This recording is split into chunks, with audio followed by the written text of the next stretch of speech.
Denham Springs High School football is on the air. Denham Springs High School football broadcast, a John Fine production, on Family Radio 91.9 FM Baton Rouge, on the net at johnfineproductions.com, and on YouTube. Please subscribe at DS Jacket Vision. With Yellow Jackets color commentator Mitch Covington and producer Darren Ferrante, DS Jacket Vision camera operator Chris Ledoux, and station engineer Lamine Figueroa. Here now is your Yellow Jackets play-by-play announcer, Josh Ward. Good evening and welcome to Yellow Jackets football. It is on YouTube at DS Jacket Vision. It is on Family Radio 91.9 FM and on the web at johnfineproductions.com. It is Denham Springs and Week 9 on the road at Walker High School for a District 5-5A matchup. I'm Josh Ward. It is my pleasure to welcome you into the Sporting Center Yellow Jackets warm-up, brought to you by Sporting Center. Proudly serving Livingston Parish since 1977. At Sporting Center, they have everything you need, from athletic equipment to school uniforms. Go see Stacy Phipps, James Adam McCants, and their terrific staff over at Sporting Center. That is 205 South Range Avenue in Denham Springs. All right, last week, Yellow Jackets 51-13 over Prairieville from Yellow Jacket Stadium. Yellow Jackets now 6-2 overall and 3-1 in district play. And most importantly, Yellow Jackets now in a three-way tie for first place in the district. But now next up, it is this Week 9 edition against the parish and district rivals, Walker Wildcats. So Walker comes in at 1-7 overall and a 0-4 in district 5-5A play. But we'll get to a lot more of that coming up here in just a moment. Again, just briefly to hit it on here real quick, folks, you're seeing it on your screen there. If you're watching at DS Jacket Vision, that Walker's principal has denied us permission to show you the game here tonight, but we hope you will stick here with us as we will bring you all the play-by-play action with the best crew around. Lamine Figueroa back at the studio, Darren Ferrante, John Fine, Mitch Covington, Chris Ledoux will be hanging out with us as well. And, of course, we are glad to have you with us. We got a lot coming up. Coming up next, though, we're going to flip things up a little bit because Coach Brian Berry, assistant coach for the Lady Jackets basketball team and football team, will be John's guest, and we're going to get him up next so that he can turn around and get back on the field and coach these wide receiving groups. So we will take this time out. When we come back, it will be John Fine and Coach Brian Berry. We're back after this on the Sporting Center Yellow Jackets warm-up. Your local sporting goods store is Sporting Center. Sporting Center has all your Denham Springs and surrounding school shirts, caps, clothing, and fan gear. And Sporting Center is more than just athletics, offering services for businesses and organizations. Sporting Center does in-house monogramming, screen printing, laser engraving, and large format printing. They can handle all of your advertising, promotional, and sign shop needs with personal, one-on-one customer service. Serving Livingston Parish for close to 50 years. Sporting Center, 205 South Range Avenue. Sporting Center, more than just a sports store.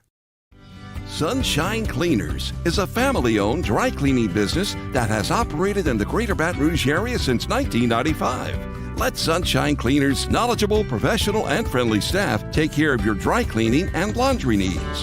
Whether you drop off or they pick up at your home or office, Sunshine Cleaners makes it easy and convenient. Sunshine Cleaners, Railroad Avenue in Denham Springs, with locations at Walker and Baton Rouge. Visit sunshinecleaners.net. You know, Demco is more than just an electric company. We're your local member-owned co-op, your neighbors, your family, and your friends. Our not-for-profit structure means that we can invest in youth programs that empower the next generation to grow, lead, and make a difference. It's all part of our mission to strengthen our communities and create a brighter future for all. Demco, powering life and community.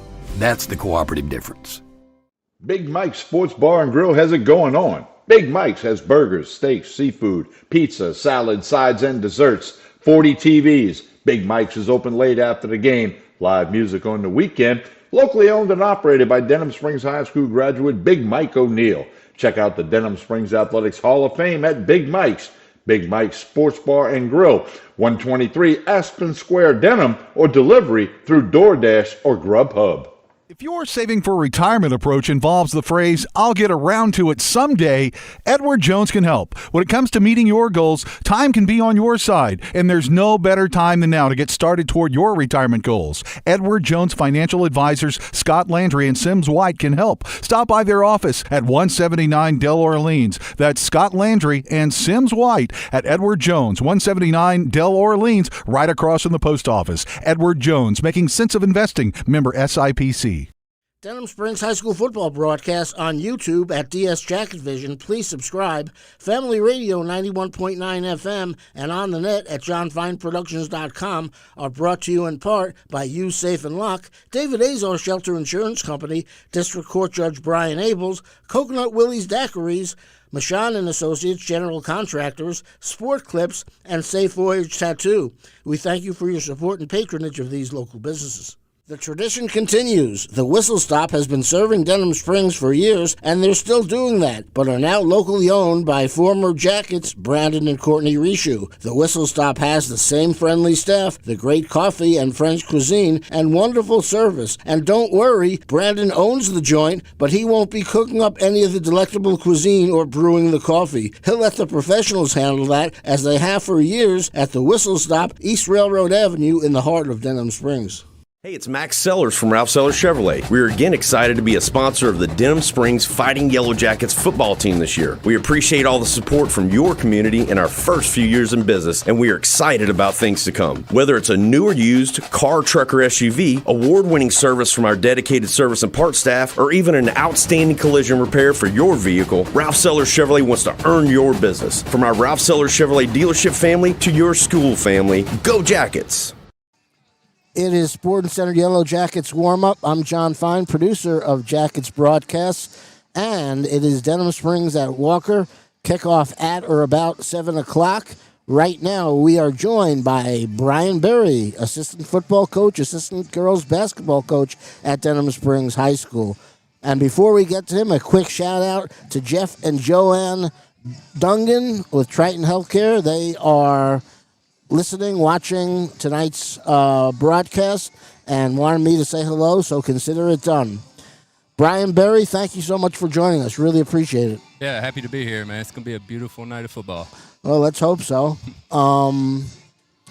If it's not beautiful, let's hope it's lopsided. Yeah, we'll take that too. For Denham Springs.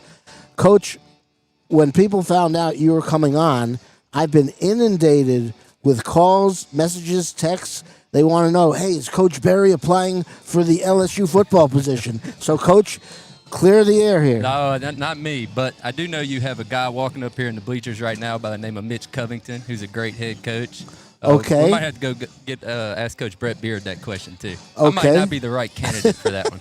Well, I tell you what, if you're not going to be the head football coach at LSU, I'm going to take my name out of the running for the LSU president position. All right, that works. But we'll go together then, I guess. Yeah. I found out today that the Prince of England position is open, so look out for that. All right, we'll take that one.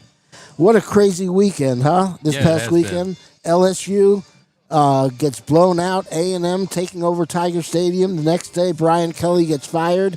So there's the New Orleans Saints to watch. Not so much. Their quarterback gets pulled. The Saints lose again. And so I'm thinking, okay, let's take a look at the New Orleans Pelicans, okay? Let's see if they can salvage anything. They not only get blown out by the Celtics, but guess what? Zion Williamson injured once again, misses the game. Thank goodness for Denham Springs football last weekend, yeah, Coach. Agreed. I mean, what a great night it was last Friday. Friday, I thought offensively we were clicking. Defense was playing well. Just a great night. I mean, all around good night by our football team. It's been crazy good for the Jackets lately, something like averaging close to 50 points a game in the last 4 outings. Denham Springs has really kicked it into a different gear. Yeah, I mean, we have a great group of guys, especially offensively. Offensive line who's doing really well this year. We have a bunch of skill guys, our receivers, Sean Goldman, Trey Seals, Brenton Paul kind of doing a little bit of both, the receiver and running back. And then, you got John Goldman back there, and he's only gotten better as the years went. So being able to kind of distribute the ball to our playmakers and let them play in space has been a real good thing for us so far. to use what's become a cliche in football, the Jackets have really embodied the phraseology of complementary football. Yeah. It seems like whether it's offense, defense, special teams, Jackets have it going in the right direction. Yeah, we have. And I'm sure y'all have heard Coach Beard talk about this, but, we're taking advantage of a lot of things right now. Defense gets a stop. We take advantage of it and go get a score. Special teams does a great job right now of getting the ball back on a couple kickoffs where we can go down and drive and score. Being able to finish drives, finish halves, it's kind of brought us over the top ever since that East Ascension game. Only thing that's concerning is that opposing teams are quite often starting out the possession after Jackets kickoff at the 40, 45, 50, what have you, and somewhere down the line, we hope it doesn't happen, but it could come back to haunt Denham Springs. So I know that you guys are zealously working on that. Yeah. You're trying to fix a couple of things. Some miscommunication a little bit between us and kicker. But, getting it cleaned up. He's done a great job. Both of our kickers have done a great job. Just trying to clean it up and kind of get what we want accomplished. Talk about what it's like to be employed by an athletic director and head football coach that is Brett Beard. Absolutely couldn't be happier with my decision to move up to high school and work for him. I'm a Live Oak guy. I graduated from Live Oak, and I've always had people tell me how great it was and how great he was there. And so when he went to Denham and then I moved to Denham, it kind of worked out perfectly. But couldn't be happier with my decision. He's a great coach to work under. He allows you to be a coach. He allows you, if you're going to fail, you're going to fail. But he's going to allow you to be a coach and learn and get better. It just couldn't be happier. What makes him so special? He's just very, very likable guy to work for. Like I said, just talked about, he lets you be a coach. And he doesn't mess around with, if we have discipline issues, he's going to take care of it for you. So you're not dealing with a lot of things. He's taking off, a lot off your plate, and he's just allowing you to be a coach. And, it's been great. Well, as probably the youngest guy on the staff, that has to be especially important for you. Mm-hmm. As I don't want to say just getting started, you've been a very successful coach, but this is your first high school gig, right? I was actually across the field at one point a couple years ago, but just being under him and kind of watching how he does things with his leadership, his discipline, how he runs his program. For me, I can just sit back sometimes and watch and learn. And take a bunch of things with me at some point. Now, your position coach is twofold, wide receivers and kickoff return. Talk about the Jackets wideout. You mentioned a lot of the kids, and there's a 10th grader who saw his first action and scored a touchdown on his very first and, I think, only play. Yeah, one of one right now, Jalen Williams. But, I mentioned their names a little while ago, but, just a great group to be around as a whole. Everything from, senior down. JV and varsity, hard-working group. They do everything I ask them to do. There's been a lot of games so far where, we haven't played our best. And they know how much, how much we put into it. And, they do everything they can to fix it and get better each day, each week. And, I think we've done that over the season. And kickoff returns. Yeah, kind of got, started in that this year, and we've biggest thing, make sure we have the ball. We've put together a couple good returns, and the problem is every time we've had a good return, I feel like we've had a holding call or something. Right. But we're continuing to get better there because we talk about the field position battle. We want to win that, and if we can get good returns and put our offense on the 40 every time, things are looking pretty good for us. There you go. You're coaching under Coach Rudy Smith for girls basketball. I'm still a little bit sore at Rudy because he went out and he stole you away from our broadcast. Didn't even come to negotiate or anything like that. Didn't even ask. What's up with that? Yeah, you were gainfully employed with us. No, Coach Rudy's a great guy and does a terrific job, and I know you're looking forward to working with him too. Yeah, I am. Him and Coach Piku. When you talk about all three of us, we've all coached against each other. I was in junior high coaching against them too in junior high. And so now the funny thing is we all are alike. We all have some of the same coaching qualities. very animated at times. So to kind of bring all three of us together is, a lot of fun. And then, adding with our other coach we just added this year, Coach Lex Horn. I mean, absolutely great coming from college, bringing that knowledge. So just all around the whole coaching staff, I think we have a really good one. And the first lady of Denham Springs girls basketball too. Yeah. Let's talk about her, Coach Rudy's bride, who's always involved. Yeah, big help. Okay, big help. There you go. Able to do a lot of stuff that sometimes we don't want to do. Talk about tonight's ball game. What do you see for it as we wrap up the interview? Yeah, I mean, when you get Walker and Denham together, both teams are going to play as hard as possible. But I think at the end, I think if Denham plays Denham football and we don't beat ourselves, I mean, you've kind of seen what we've done over the last couple of weeks. I think we can continue to do that. We just got to make sure we execute, make sure we do the things we need to do to take care of business. Coach, keep up the great work. Thank you for joining us. Really appreciate it. He is Brian Berry. Good to see that even after Denham Springs broadcast, the young man is still doing very well. It is Denham Springs and Walker, the Sporting Center Yellow Jackets warm-up. And up next, it'll be Josh Ward recapping last week and looks to this week on Sporting Center Yellow Jackets warm-up on Yellow Jackets football. Bank Plus makes it easier to bank. With extended drive-through hours plus 24/7 online and mobile banking, we're here when you need us. Lost your debit card? Get a new one instantly at any Bank Plus location. No waiting for the mail.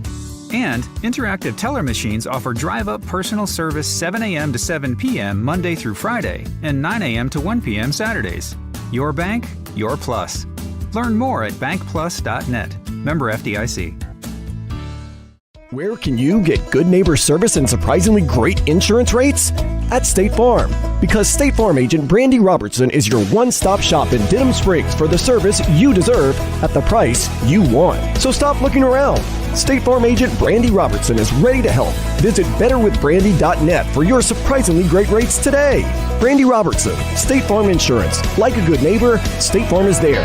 Individual premiums will vary by customer. All applicants subject to State Farm underwriting requirements. Fire and water, cleanup and restoration. ServPro of Livingston. The #1 choice in cleanup and restoration is ServPro of Livingston. Whether it's water damage, fire damage, mold, storm, or construction issues, let the highly trained professionals at ServPro of Livingston clean and restore your property and make it like it never happened. ServPro of Livingston is prepared for just about anything and is open 24/7, so ServPro is faster to any disaster. ServPro of Livingston, Florida Boulevard, Denham Springs. Soon to be at the old Albertsons. Fire and water, cleanup and restoration. ServPro of Livingston.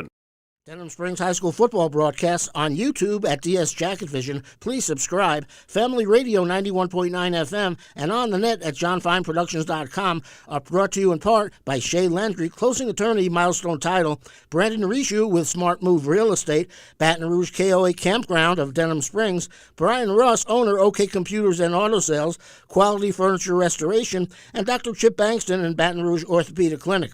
We thank you for your support and patronage of these local businesses.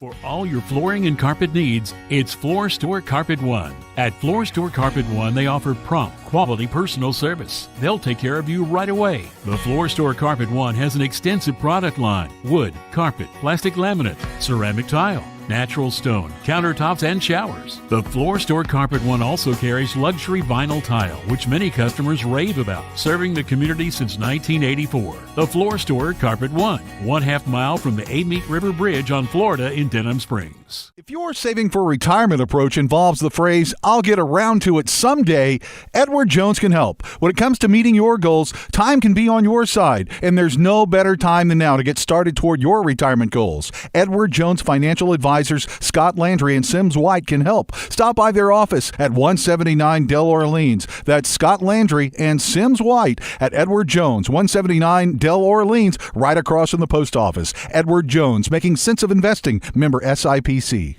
Like it was never there, Louisiana Tree Pro is your tree care specialist, expertly handling tree removal, tree trimming, stump grinding, and storm cleanup with 24-hour emergency tree removal. And Louisiana Tree Pro does it the right way with properly licensed and insured professionals who will get the job done quickly and safely with a quality result. Their goal at Louisiana Tree Pro is to leave your property better than they found it. That's why their motto is, like it was never there. Denham Springs owned and operated by Josh Josh Howard. That's Louisiana Tree Pro. Personal injury? Boyer, Hebert, and Angel. Auto accidents? Boyer, Hebert, and Angel. Workers' compensation? Boyer, Hebert, and Angel. One law firm can handle all of your legal needs, and you don't have to fight big city traffic to find them. Mark Boyer, Dominic Amato, Lucas Schenck, and Allison Costanza have a team of 12 attorneys ready to assist you. The lawyers at Boyer, Hebert, and Angel have invaluable experience that allows them to provide expert legal counsel that's professional, prompt, and productive. Small town values, big city results. Boyer, Hebert, and Angel. Welcome back in to the Sporting Center Yellow Jackets warm-up. It is the Yellow Jackets and the Walker Wildcats, Week 9 edition of Yellow Jackets football, coming to you live on YouTube at DS Jacket Vision. Obviously, a little different look for us here tonight. As you see there on your screen, we have been denied the opportunity to show you the game, although two other schools did do that this year, but we're not going to get into that. We're just going to have a good time here tonight. Yellow Jackets going to take care of business. We're going to keep this thing rolling, but do want to go through some of the stats from last week, as it was the Yellow Jackets winning over the Prairieville Hurricanes 51-13. A quick offensive look at how the Yellow Jackets offense went last week, and it was all foot on the pedal again, as it was John Goldman completing 16 to 21 passes for a 76.2% rate. He had 312 yards. That's averaging 14.9 yards an attempt. 77 yards. Touchdown pass to Sean was his longest of the night. He had 6 touchdowns on the night. Did have the 1 interception. Rushing for the Yellow Jackets, Caden Milligan with 5 carries and 19 yards. It was John Goldman with 4 carries for 36 yards. Tanner Kerner, 15 carries for 50 yards.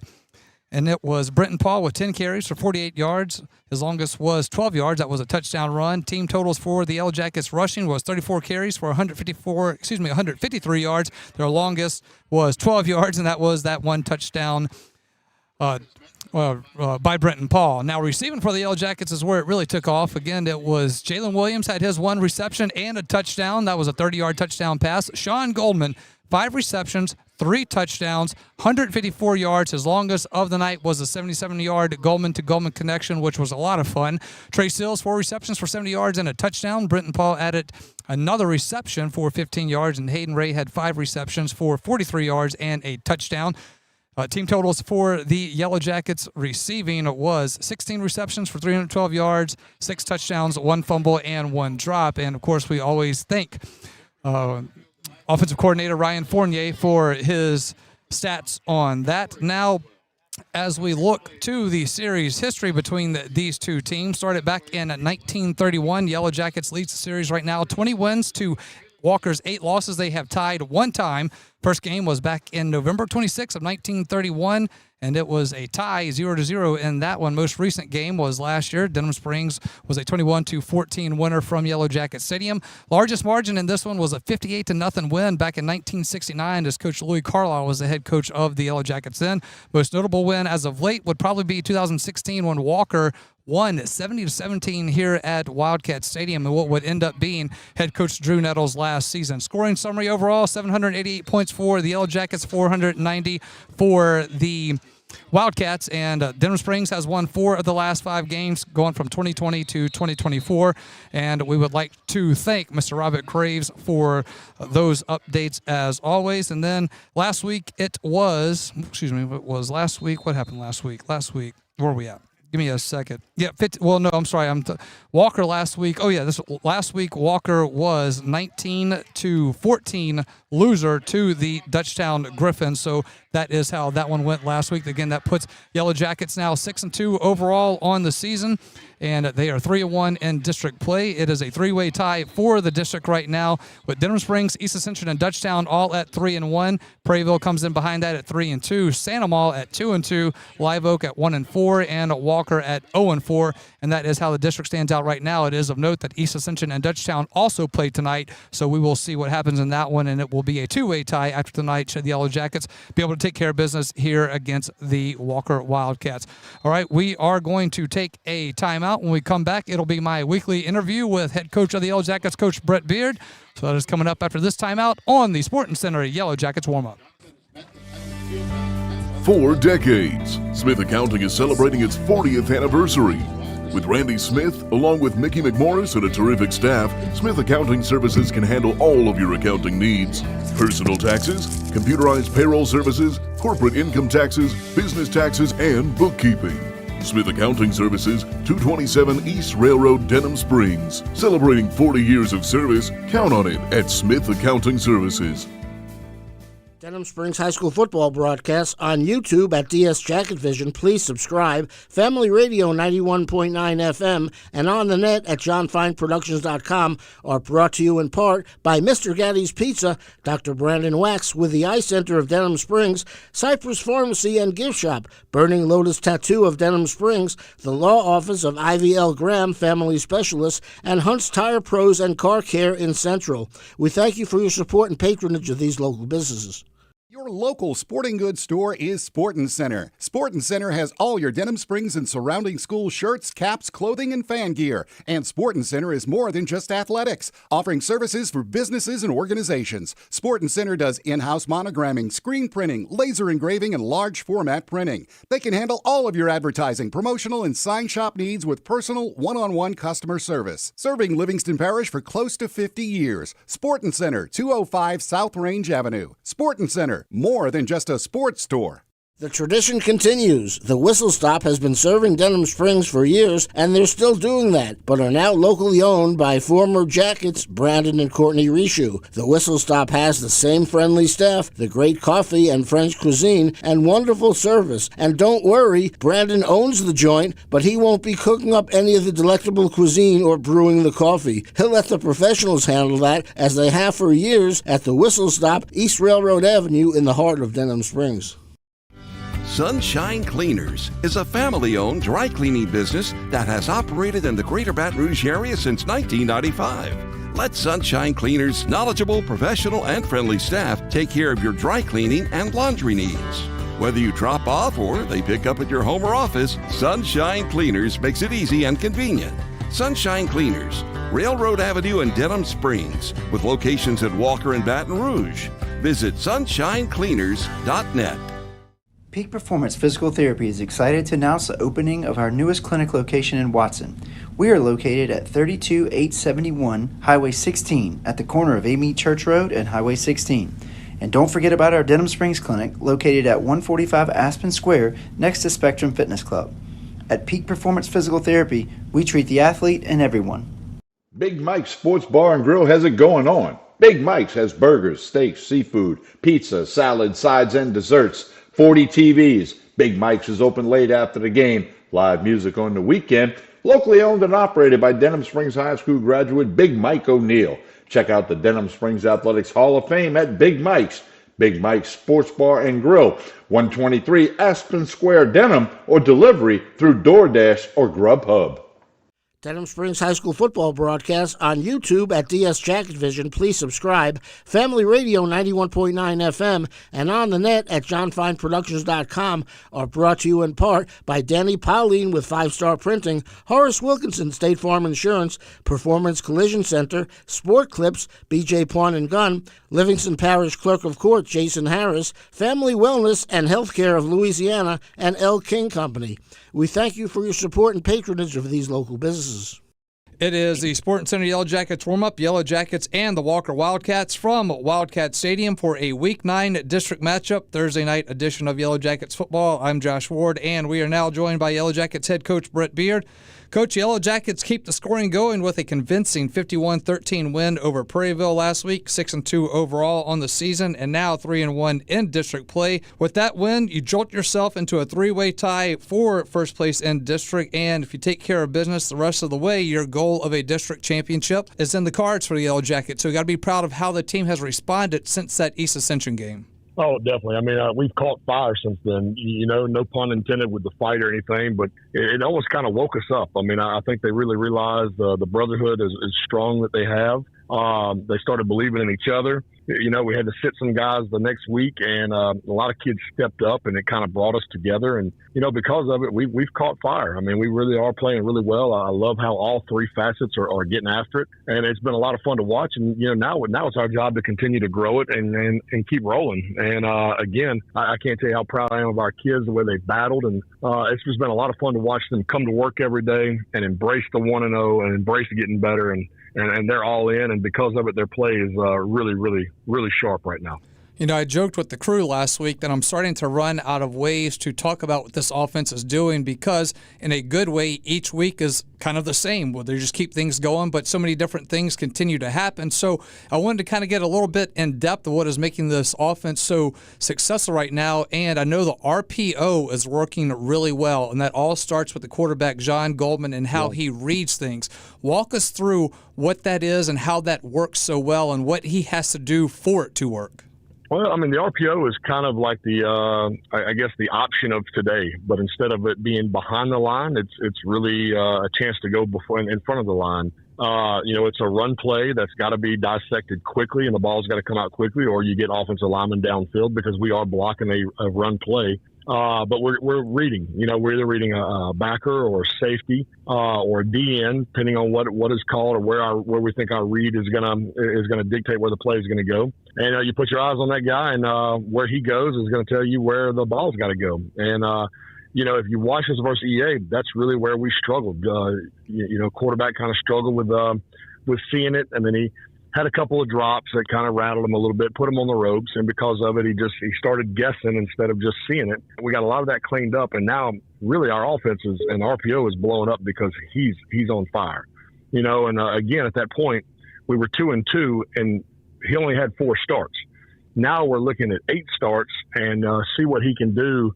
You can see what he can do after he's getting more and more comfortable week in and week out. And again, the RPO game is deadly for him because it brings his arm and his legs in play. And we got a kid that sees it and can run it. And we've been wanting to do a lot more of it in the last few years. I'm not saying the other guys couldn't do it.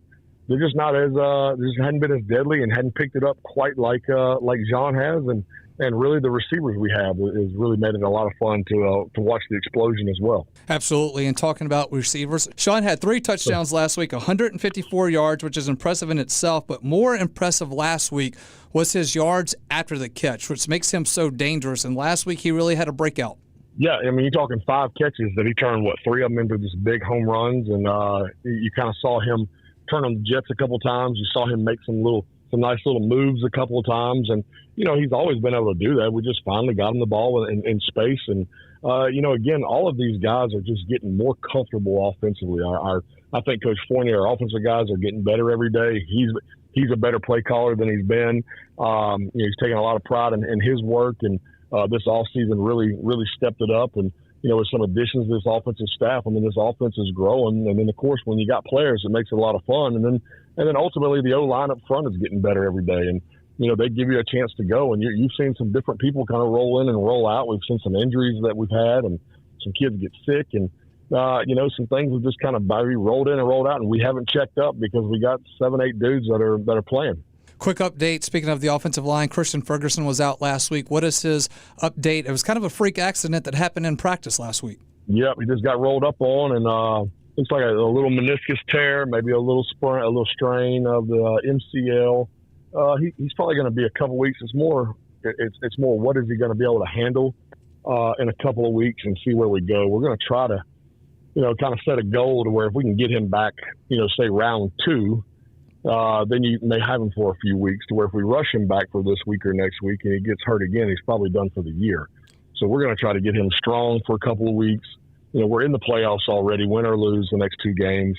We're going to try to get him strong to where if we can get him back in that second round and hopefully have him for 3 or 4 weeks, then we're back to full strength up front and with our best O-linemen. Want to switch to defense now. They hold their end of the rope last week, only giving up 2 scores, 1 in each half. And, Coach, this first year for Stephen Prescott as defensive coordinator, talk about his transition into this role and what he has done in this first year in taking on that role. He's done everything I knew he was capable of doing, and probably waited a little longer than I wanted to put him in this position. And a lot of it had to do with him. He was comfortable still in learning and learning mode, and been the DC at Live Oak after we left, and just had some things he wanted to continue to learn and get more comfortable with before he had this second stint as a defensive coordinator. But Steven's been with us from day one. As a young pup when we hired him at Live Oak, and finally got him to come down here after a couple of years of being away from him. And the ultimate goal was to turn the defense over to him because I know what he is, I know how he works, I know what he does. He's been with me, he's been with Smitty. And he's the guy for the job, and he's I don't want to say he's exceeded my expectations, because I mean my expectations were extremely high, and he's meeting them because I know the school he comes from. You know, it's in his blood, a football coach, and he really is. He's got those kids flying around. We've been able to simplify it to where they can fly around and make us look good and make him look good, and just a phenomenal teacher. And I love what he's doing, and I knew he was capable of doing it. And you know, every day I'm more and more proud, because he is kind of one of our little young guys that we had from the get-go. You know, flying around is a good term to use. I know you had said that after the game, but, you know, what I started thinking of this week is what this defense is doing right now, the way they're playing and flying around, they're able to be more actionary instead of reactionary. And when you're able to do that, your defense is going to be in a good spot. Yeah, you know, I felt like last few years we kind of put them in rough spots. We were trying to do too much from the sideline too late, and those kids got caught thinking a lot. Where now we put a little more trust in them. We know what we want to do against certain things, and you know, we have our wrinkles off of it and we have our checks off of it. But, you know, if you can get them lined up to where you take the thinking out, and they can just go, they can get lined up, they can get their read key, they can trust their eyes, and they can go play, and you're not caught, you know, thinking when that ball snapped. So you're, you're able to really, your stimulus response is a lot greater than it is when you're sitting back on your heels trying to figure out what you're doing when that ball moves. So, you know, because of it, our kids are flying around and they are having a lot of fun, and they're making a lot of plays. And again, it's been a breath of fresh air watching our teams play this year. It has been a lot of fun the last month, no doubt. All right, so 51-13 is the final there for the Yellow Jackets, now in a three-way tie for first place in the district. And now up it is the Walker Wildcats, and we will get to them after this timeout on the Sporting Center Yellow Jackets warm-up. Hi, I'm Jacob Neal, a nurse practitioner at North Oaks Urgent Care. When you're not feeling your best, whether it's an illness, injury, or something in between, you shouldn't have to wait to feel better. That's why we're here for you every day from 7 a.m. to 8 p.m. at 4 convenient locations. Walk-ins are always welcome, or you can save time by reserving your spot online at northoaks.org/urgent care. We're here to provide expert care right when you need it. North Oaks Health System, improving lives every time, every touch. With Bank Plus, your account is always just a tap away. Bank anywhere, anytime with free Bank Plus mobile banking.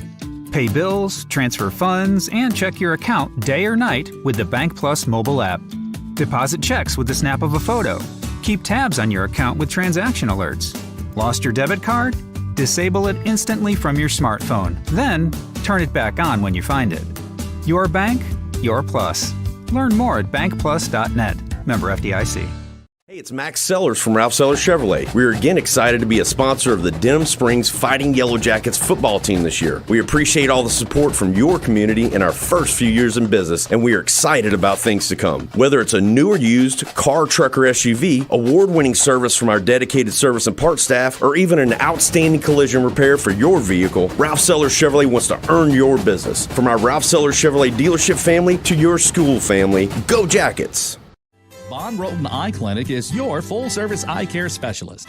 Dr. Hunter Bond and Dr. Chris Roten and their staff expertly handle all of your eye care needs. A former Jackets football player, Dr. Hunter Bond is proud to serve the Denham Springs community that gave so much to him. You can visit Bond Roten Eye Clinic at 222 Veterans Boulevard in Denham Springs or call 791-2020. That's Bond Roten Eye Clinic in Denham Springs with locations in Hammond and Ames. If you're a small business owner in the Denham Springs area, think about everything you need to help your business succeed. You need a plan, happy customers, steady cash flow, and an insurance agent that gets you. State Farm agent Brandy Robertson runs a small business in the Denham Springs community area too, and she understands the unique needs of local business owners. She will make it easy to choose the right protection at the right price, because one thing you don't need is insurance stress. Call State Farm agent Brandy Robertson for your small business needs. Like a good neighbor, State Farm is there.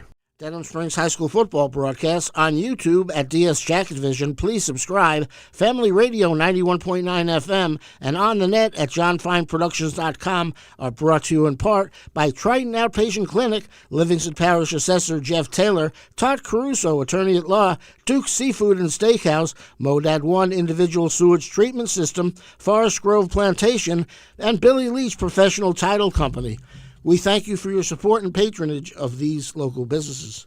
Peak Performance Physical Therapy has been serving the wonderful people of Livingston Parish for over 20 years now. This is Ben Wilson, Denham Springs High School, class of 98. And the much younger Stephen Wilson, class of 2003. We are honored to have the opportunity to help those in our community return to a normal way of life following injury. From the geriatric population to the young athlete, we are committed to helping you become stronger, faster, and better. So for all of your physical therapy and rehab needs, come see us at Peak Performance Physical Therapy located in Denham Springs at 145 Aspen Square, or visit our website at peakperformancephysicaltherapy.com. You know, Demco is more than just an electric company. We're your local member-owned co-op, your neighbors, your family, and your friends. Our not-for-profit structure means that we can invest in youth programs that empower the next generation to grow, lead, and make a difference. It's all part of our mission to strengthen our communities and create a brighter future for all. Demco, powering life and community.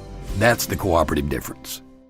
It is the Sporting Center Yellow Jackets warm-up. Yellow Jackets, a Thursday night game, Week 9 matchup with the parish and district rival Walker Wildcats from Wildcat Stadium. I'm Josh Ward, and we continue our conversation with the Yellow Jackets head coach Brett Beard. Walker comes into this contest 1-7 overall. They are 0-4 in district play. And coach, you know, there's no other way to put it than Walker is having a tough year. And how much has you had to spend with your team this week to not get caught up in their record and not look at that, and to take this as a go 1-0, this is a parish rival, and that they can hang their entire season on saying, we beat Denham? Oh, I mean, you just nailed it. That's everything we've talked about. I mean, you know, our goal is to go 1-0, and it really doesn't matter who we're playing or what their situation is. And you can throw that out even more so, being that it's an LP rivalry game, because we know Walker is going to show up and play an elite football game and give us their best. They'd love to derail everything we've got going on by beating us and dropping us down the rankings. I mean, we know all that. And let me tell you, this Walker team is not as bad as their record shows. One, it's a Chad Mahaffey team. We know how good he is. We know the respect I have for him. I think he's one of the best play callers they got. But it's really a weird deal. You go look at their schedule. I mean, they've had some tough losses. They're in games. You know, they're big up front. They are athletic. You know, I think they've had to kind of find a quarterback or getting a little routine offensively, but they've got some guys they're getting the football to. But again, you know, I respect the heck out of what Chad Mahaffey does, so I know what kind of team is. You know, I know they're going to be prepared. I know what kind of team he's going to have ready to go tomorrow or Thursday night or tonight.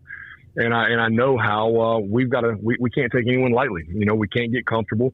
And we know what their goal is, and we know what our goal is. And ultimately, Denham's got to take care of Denham, and it just so happens to be an LP rivalry in the front of us. You mentioned a couple of guys that they had there on defense. I know there was a defensive end and a linebacker that, and watching some of the game film that I saw, could be a little disruptive at times. What has your eyes shown you from the film study? Well, you know, defensively, they had a turnover at DC. So, I mean, it's getting late in the year where Jar's doing a good job putting that defense together, and they are getting better. Again, they're big up front. They got some athletes. You know, they're getting a little more sound. They're not, you know, they're another, you know, high school kid, man. Sometimes you can move their eyes and move them out of places they need to be.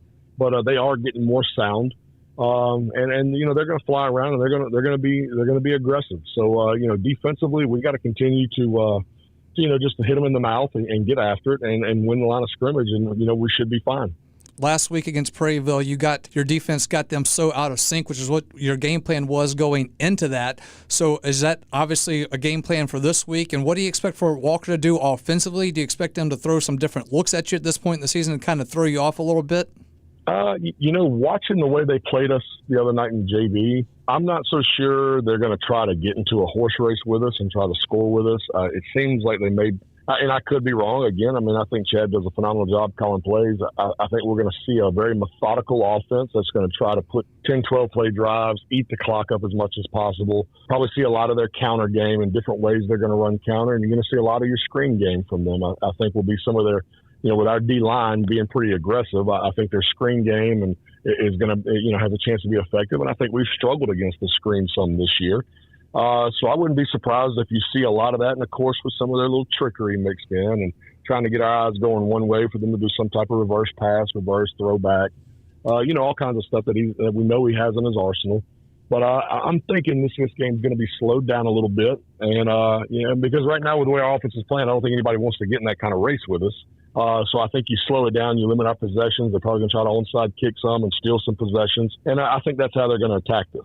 So you mentioned JV there in the JV game. Wanted to actually bring that up this week because I know freshmen and JV have both had really good seasons. I believe your freshman team went undefeated. And as we look to the future of this program, talk about the freshman team and the JV team and what is upcoming for the Yellow Jackets in the future.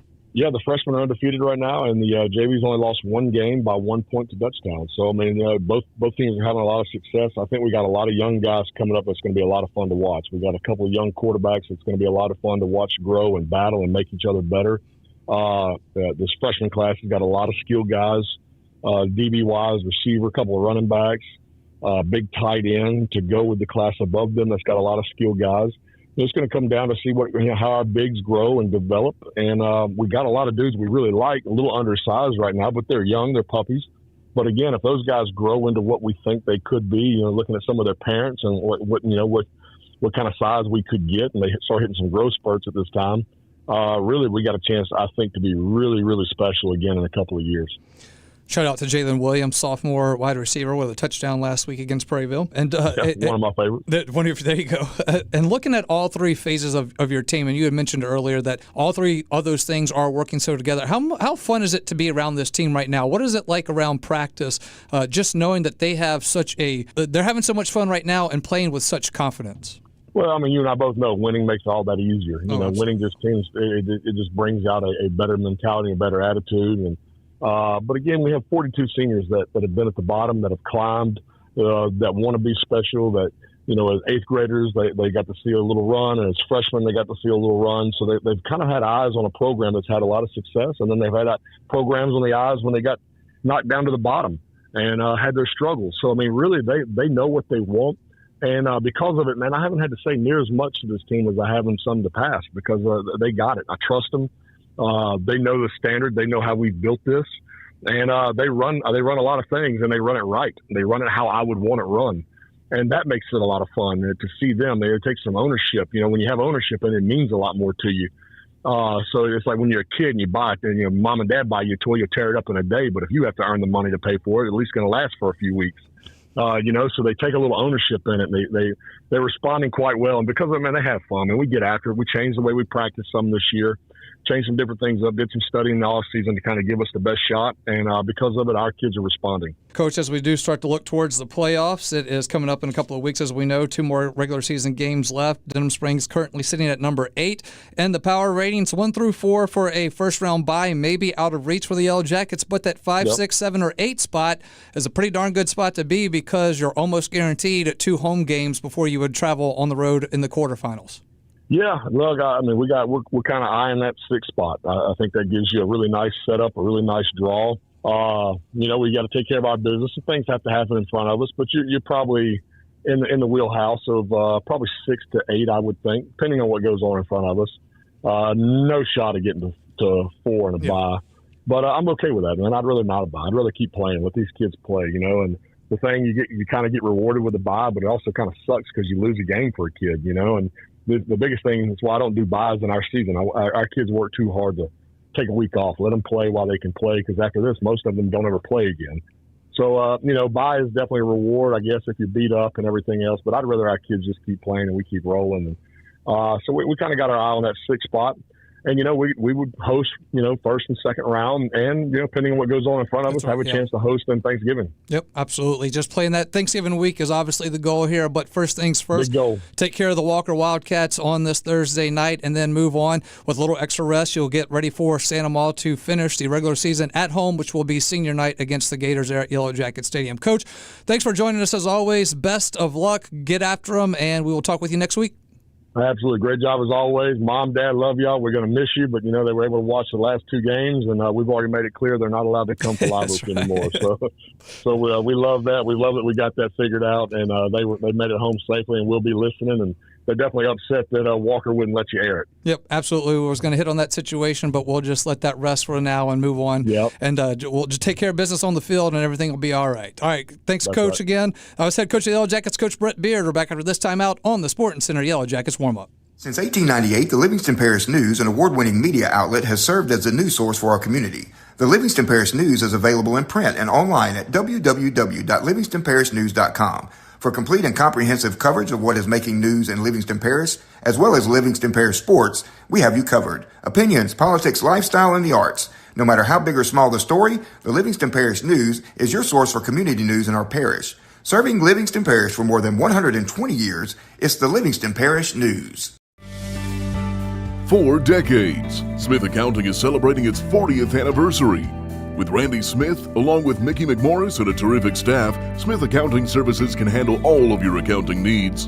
Personal taxes, computerized payroll services, corporate income taxes, business taxes, and bookkeeping. Smith Accounting Services, 227 East Railroad, Denham Springs. Celebrating 40 years of service, count on it at Smith Accounting Services.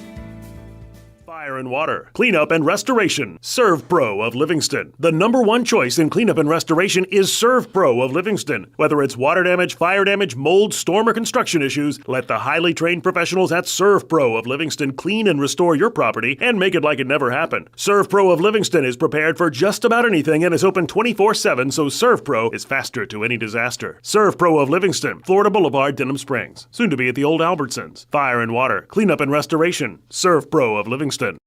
Denham Springs High School football broadcasts on YouTube at DS Jacket Vision. Please subscribe. Family Radio 91.9 FM and on the net at johnfineproductions.com are brought to you in part by Hunt's Tire Pros and Car Care in Central, Safe Voyage Tattoo, Use Safe and Lock, District Court Judge Brian Abels, Mashan and Associates General Contractors, David Azar Shelter Insurance Company, and Coconut Willie's Daiquiris. We thank you for your support and patronage of these local businesses. Hi, I'm Jacob Neal, a nurse practitioner at North Oaks Urgent Care. When you're not feeling your best, whether it's an illness, injury, or something in between, you shouldn't have to wait to feel better. That's why we're here for you every day from 7 a.m. to 8 p.m. at 4 convenient locations. Walk-ins are always welcome, or you can save time by reserving your spot online at northoaks.org/urgent care. We're here to provide expert care right when you need it. North Oaks Health System, improving lives every time, every touch. Personal injury? Boyer, Aber, and Angel. Auto accidents? Boyer, Aber, and Angel. Workers' compensation? Boyer, Aber, and Angel. One law firm can handle all of your legal needs, and you don't have to fight big city traffic to find them. Mark Boyer, Dominic Amato, Lucas Schenk, and Allison Costanza have a team of 12 attorneys ready to assist you. The lawyers at Boyer, Aber, and Angel have invaluable experience that allows them to provide expert legal counsel that's professional, prompt, and productive. Small town values, big city results. Boyer, Aber, and Angel. Local sporting goods store is Sportin' Center. Sportin' Center has all your Denham Springs and surrounding school shirts, caps, clothing, and fan gear. And Sportin' Center is more than just athletics, offering services for businesses and organizations. Sportin' Center does in-house monogramming, screen printing, laser engraving, and large format printing. They can handle all of your advertising, promotional, and sign shop needs with personal, one-on-one customer service. Serving Livingston Parish for close to 50 years. Sportin' Center, 205 South Range Avenue. Sportin' Center, more than just a sports store. Denham Springs High School football broadcasts on YouTube at DS Jacket Vision. Please subscribe. Family Radio 91.9 FM and on the net at johnfineproductions.com are brought to you in part by Livingston Parish Clerk of Court Jason Harris, Family Wellness and Healthcare of Louisiana, El King Company, Performance Collision Center, Denny Pauline with 5-Star Printing, Horace Wilkinson State Farm Insurance, Sport Clips, and Dr. Brandon Wax with the Eye Center of Denham Springs. We thank you so much for your support and patronage of these local businesses.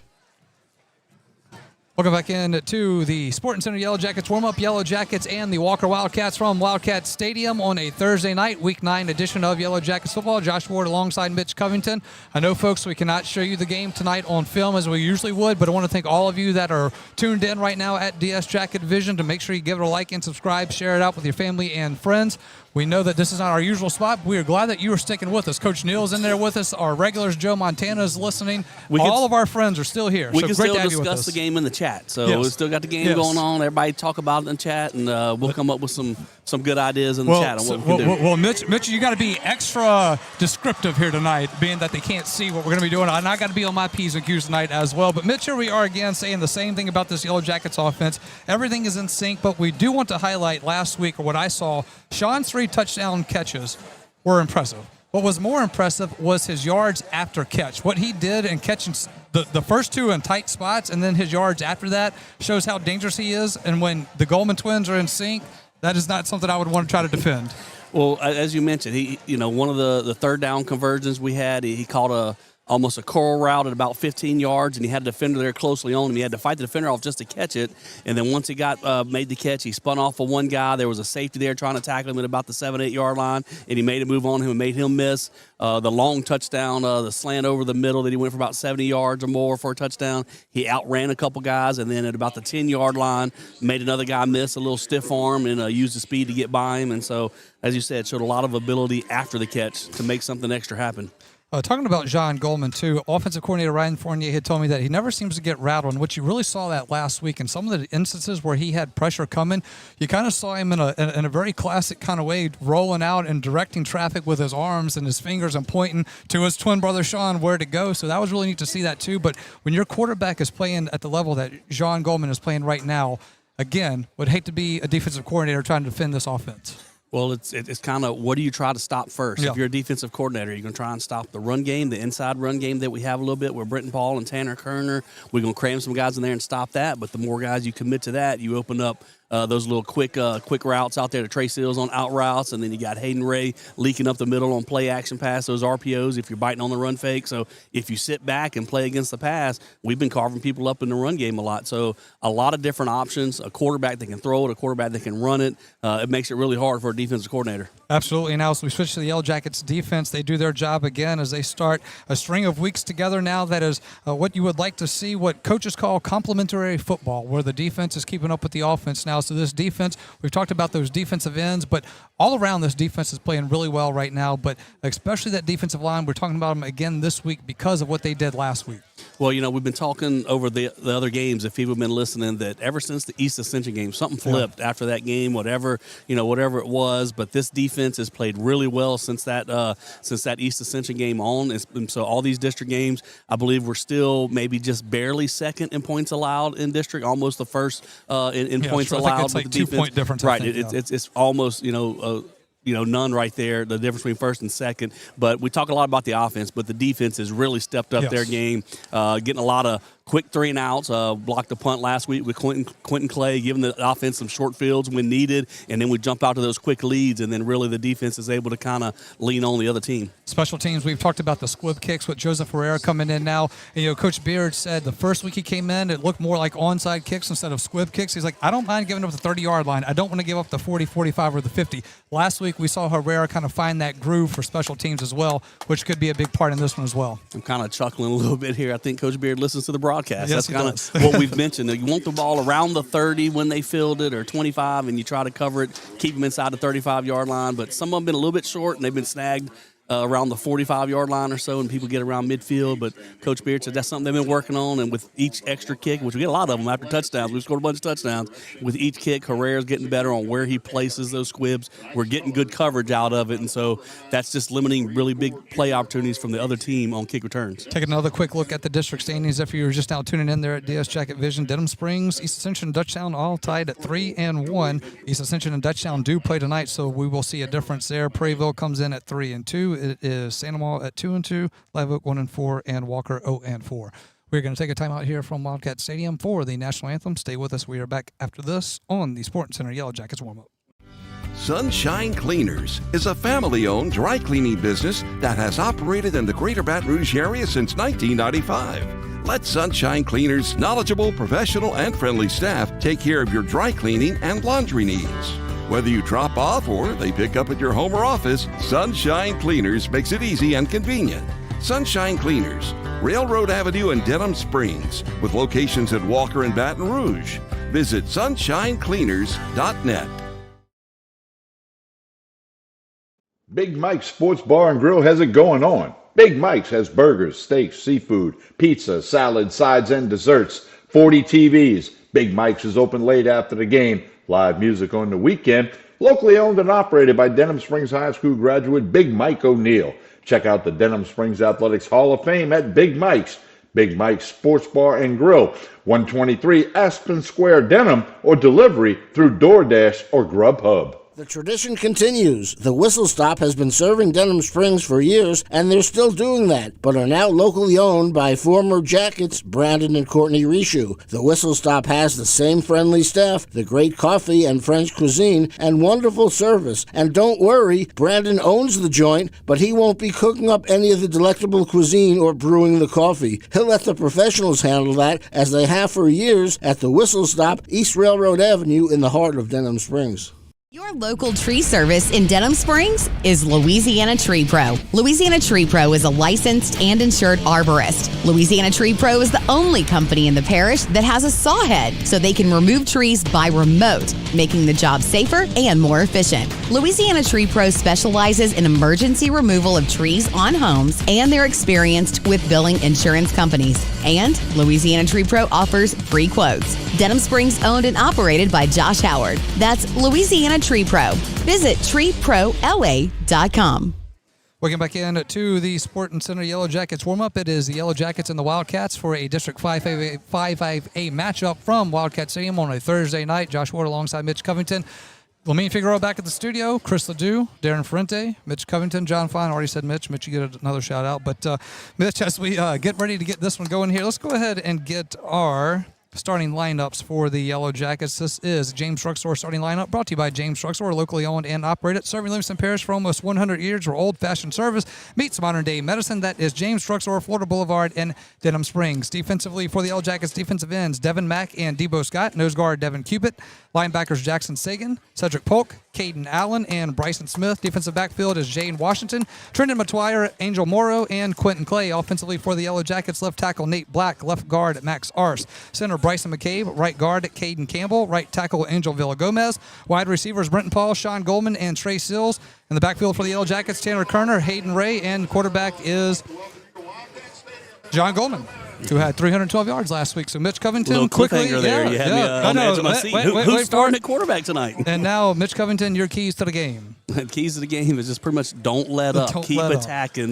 Look, all the ingredients are there for a letdown. If you're the Yellow Jackets, it's at Walker. Walker doesn't have a great record, but it's senior night for Walker. These guys are excited. You see them bounce around out there on the field. Walker does have some talent. You've heard Coach Beer talk about that. He's not overlooking this game. He's a little bit worried about how we come out. So don't overlook this game and start worrying about what's going to happen next week. You got to go finish the job tonight. It's a Thursday night, so it's everything there is set up for a letdown, so let's not allow that to happen. Herrera here is a kickoff from midfield, goes right up the middle. It is going to be picked up at the Wildcat 30-yard line. The ball is going to be popped up. Yellow Jackets have it. Yellow Jacket defender has it. He's at the 15. Going to be brought down just shy of the 10-yard. Debo Scott with the recovery. Who is that? That was Chris McKnight. Chris McKnight, senior linebacker on number kickoff 32. coverage. Okay, yes. Yeah, Chris McKnight.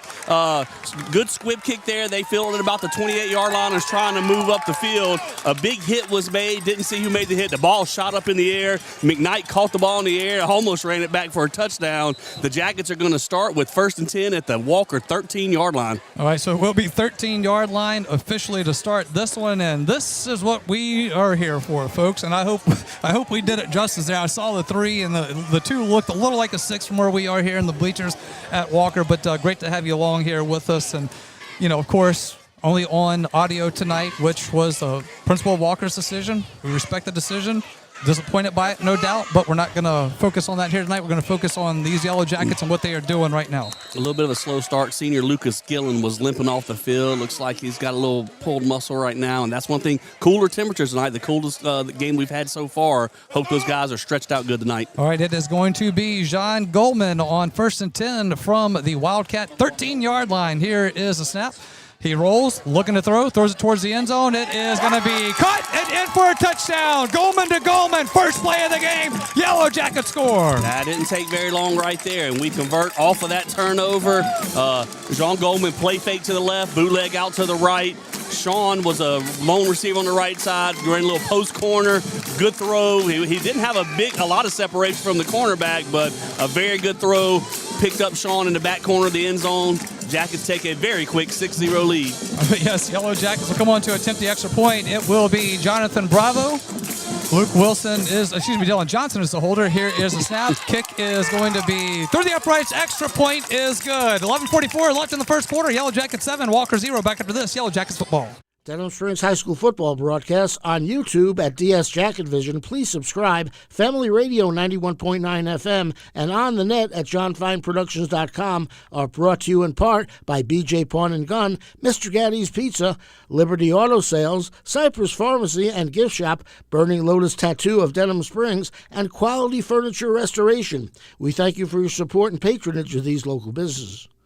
Well. Welcome back to Yellow Jackets football. Denham Springs 7, Walker 0, 11:44 left in the first quarter. Yellow Jackets take one play. We'll go ahead and pop in the Bernie Robertson State Farm Insurance scoring drive for Auto, Home, and Life as Bernie Robertson State Farm Insurance.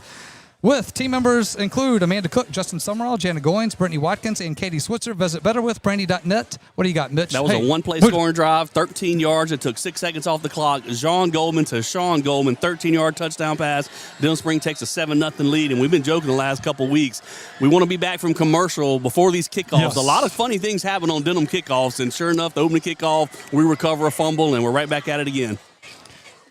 Here is the kickoff again. It is going to be picked up now at the 20-yard line to the 25 and going to be flipped around at about the 30-yard line. Will be 1st and 10 for the Wildcats. So we will see the Wildcats come onto the field after that kickoff and another one. So, I mean, Herrera's finding a little something on the turf here. You know, Denham Springs practice on turf at Yellow Jacket Stadium, so he kind of gets a good feel of it here. It's a very similar field here at Wildcat Stadium, so we'll see what happens down here with Walker's offense coming out onto the field. Yeah. A little struggle for the offense. That ball's skimming right now as he does a squib kick, and Walker's had trouble picking it up off the first try.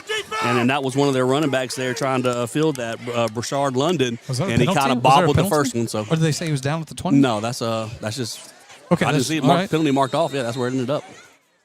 Or had there been a penalty, yeah, it would have been around the 30. But yeah, that's nonetheless, it will be Jace Evans at quarterback for the Wildcats. Waiting for the snap. Sends a man in motion. That is London. And we're going to have a false start. There you go. Walker was setting up motion right there, moved 2 receivers, but then the linemen were a little bit antsy. They've been in that position for a long time. When you sit down and you're ready for, in a down position, the offensive lineman, the more motion happening in the backfield, first play of the game still for your offense, you're a little bit antsy and fired up and ready to go, and somebody flinched on that O-line for Walker. Yeah, they just, a minute was just taken off the clock here. I know it could get the running clock in the second half. We're not there yet. After the penalty against the Wildcats, it is now second down. Second down and 15. It'll be Jace Evans out of the shotgun.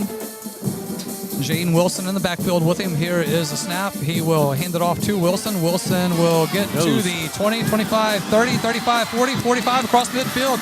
He's down the Denham sideline, and he is at the Denham 10, the 5, and he is in for a touchdown. Jaden Wilson takes it to the house.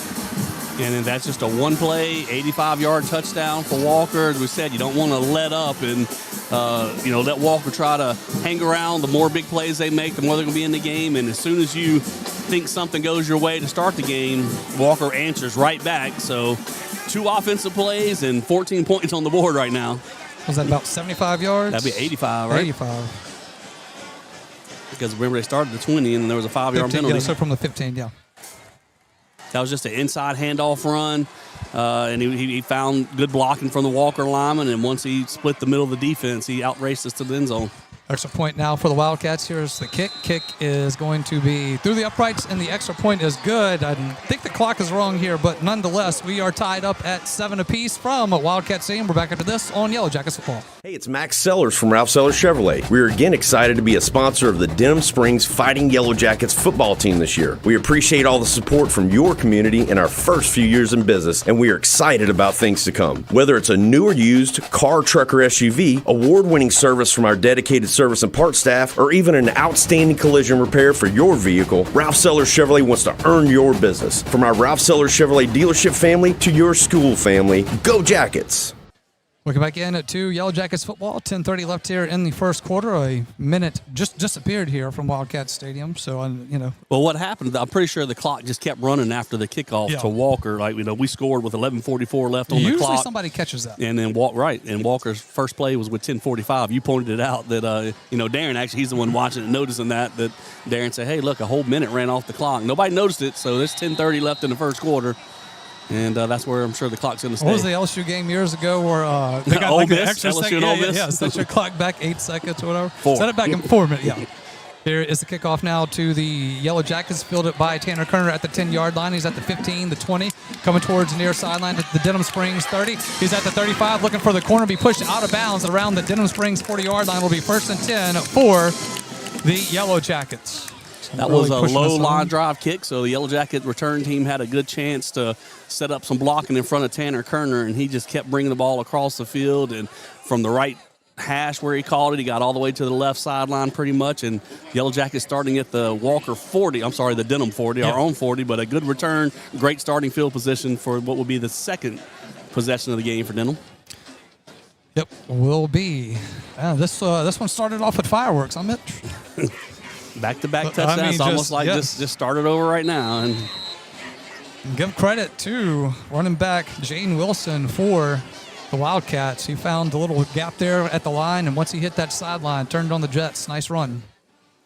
Goldman now out of shotgun on 40-yard line. Will hand it off. Nope, fix the handoff, looking to throw now. He has Goldman again. He's at the Wildcat 30. The Wildcat 20 will be brought down at the Wildcat 15-yard line. Going to be 1st and 10 for the Yellow Jackets, making a Big Mike's Sports Bar and Grill. Jackets first down. Big Mike's is children-friendly with incredible food and owned by our good friend Big Mike O'Neill. It's Big Mike's Sports Bar and Grill. And that was one of those RPOs Coach Beer was talking about before the game. Jean put the ball into Tanner Kerner's gut, was reading the defense, and both safeties stepped up near the line of scrimmage. He pulled it, hit his brother on a deep post, and Walker is a little short-handed in the secondary. I'll talk about that in a minute, and Jean has beaten his cornerback twice on 2 plays so far. 1st and 10 for the Yellow Jackets. Walker 15-yard line. Here is a toss in the flat to Trey Sills. He's at the 10-yard line. Got some extra room. He's at the 5, going towards the far sideline. He is going to be out of bounds, but it will be 1st down for the Yellow Jackets, making another Big Mike Sports Bar and Grill. Jackets first down. Check out the Denham Springs Sports Hall of Fame at Big Mike's. You know, I mentioned Walker being shorthanded late in the game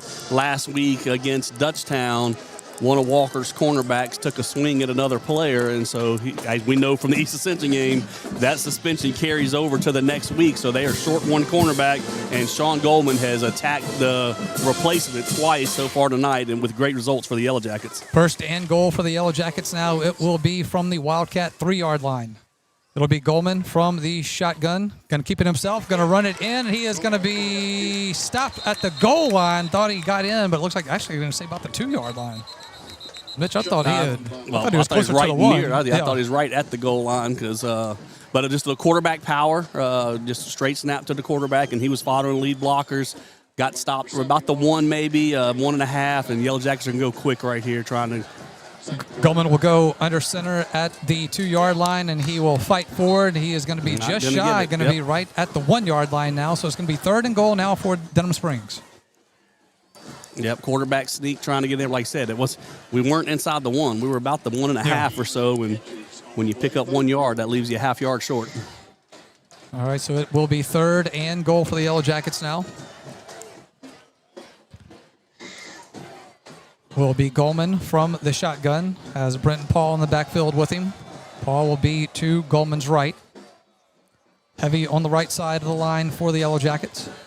Here is a snap. Goldman going to keep him himself. Goes to the right, and he is in for the touchdown. Touchdown, Yellow Jackets. John Goldman, quarterback keeper. Yellow Jackets on the board again. Yellow Jackets shifted the receivers, Hayden Ray, Trey Seals, and Sean Goldman over to the right. Little bunch wide receivers real tight. And then Sean Goldman took the snap. Britton Paul was leading in front of him, so he had 4 blockers on that right edge, and he was able to get into the end zone untouched. I'm going to say about, 1 yard line? Yep.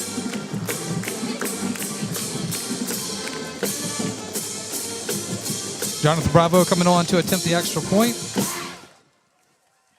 Here is a snap, the hold, the kick. It is through the uprights. Extra point is good. Denham Springs 14, Walker 7. Back after this on Yellow Jackets football. If your saving for retirement approach involves the phrase, "I'll get around to it someday," Edward Jones can help. When it comes to meeting your goals, time can be on your side, and there's no better time than now to get started toward your retirement goals. Edward Jones financial advisors Scott Landry and Sims White can help. Stop by their office at 179 Del Orleans. That's Scott Landry and Sims White at Edward Jones, 179 Del Orleans, right across from the post office. Edward Jones, making sense of investing. Member SIPC. Welcome back to Yellow Jackets football. It is YouTube at DS Jacket Vision, Family Radio 91.9 FM, and on the web at johnfineproductions.com. For those of you who are sticking with us here on YouTube with our audio only, as we are no camera here tonight, make sure you still give it a like and subscribe. And thank you for sticking with us. Nothing like Yellow Jacket fans staying behind the Yellow Jacket broadcast crew. We appreciate you. All right, we're going to wait for the kickoff here, and then we'll get the Brandy Robertson State Farm Insurance scoring drive. Herrera will have it teed up at the 40-yard line. We'll step into it. Here is a kick. Squib kick will be picked up at the 25-yard line. Not going to be able to pick it up. Now it's back at the 20. Still can't get it. Do the Yellow Jackets have it? And it is going to stay with the Wildcats, but another close one there. But brings us to another Brandy Robertson State Farm Insurance scoring drive for Auto, Home, and Life. It's Brandy Robertson State Farm Insurance. Team members include Amanda Cook, Justin Summerall, Jana Goins, Brittany Watkins, and Katie Switzer. Visit betterwithbrandy.net. What do you got, Mitch? That was a 60-yard scoring drive. It took 2 minutes, 27 seconds off the clock. Finished up with a Jean Goldman 1-yard touchdown run. With 7:54 left in the first quarter, the Yellow Jackets take a 14-7 lead. And now that's a third time on those squib kicks down the field. Walker's had trouble picking it up off the turf. That time they were very lucky to recover it because he missed it twice. Once it went almost through his legs, and when he tried to pick it up a second time, he didn't get it on that attempt either, but he jumped on it just as the Denham Springs coverage unit was getting there as well. All right, that will be Evans out of the shotgun. On 1st and 10, ball will be at their own 20-yard line for the Wildcats. Evans will get it.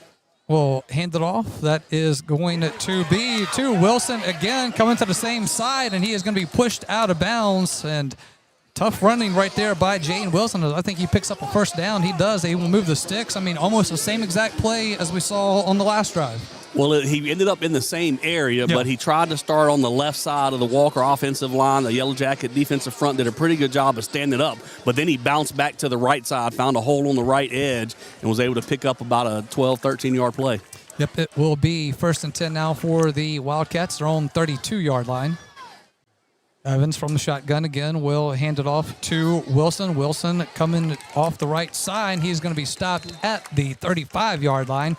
It'll be second down. Much better job by the Jacket defense that time, and just got me thinking back. Remember the Jamboree? Walker just ran the ball. They ran about 96% of the time in the Jamboree, and I was wondering if that was something Coach Mahaffey was just, hey, we're going to work the run game tonight in this Jamboree and see, what we can get going for early in the year.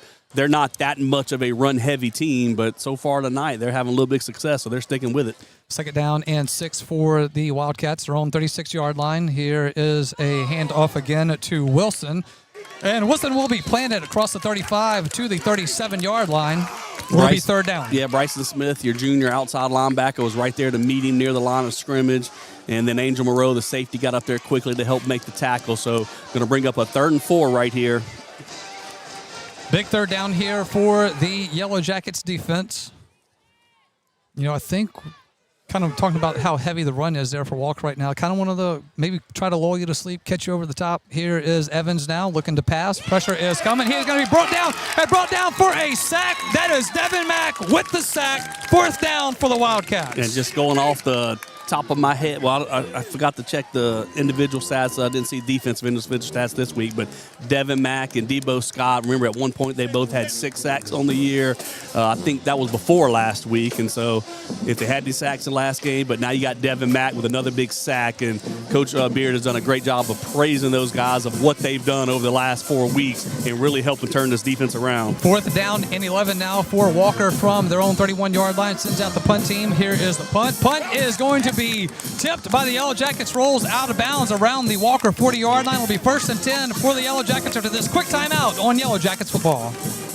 You are our first priority at Innovative Audio. Innovative Audio offers the very best selection of mobile audio and video, window tint, and vehicle security. Innovative Audio's installation and tinting is the finest in the industry, and Innovative Audio's work comes with lifetime warranties on all audio, video, and tint installations. Most importantly, Innovative Audio specializes in serving you. You are our first priority at Innovative Audio, 1400 South Range, Denham Springs. Visit us on Facebook.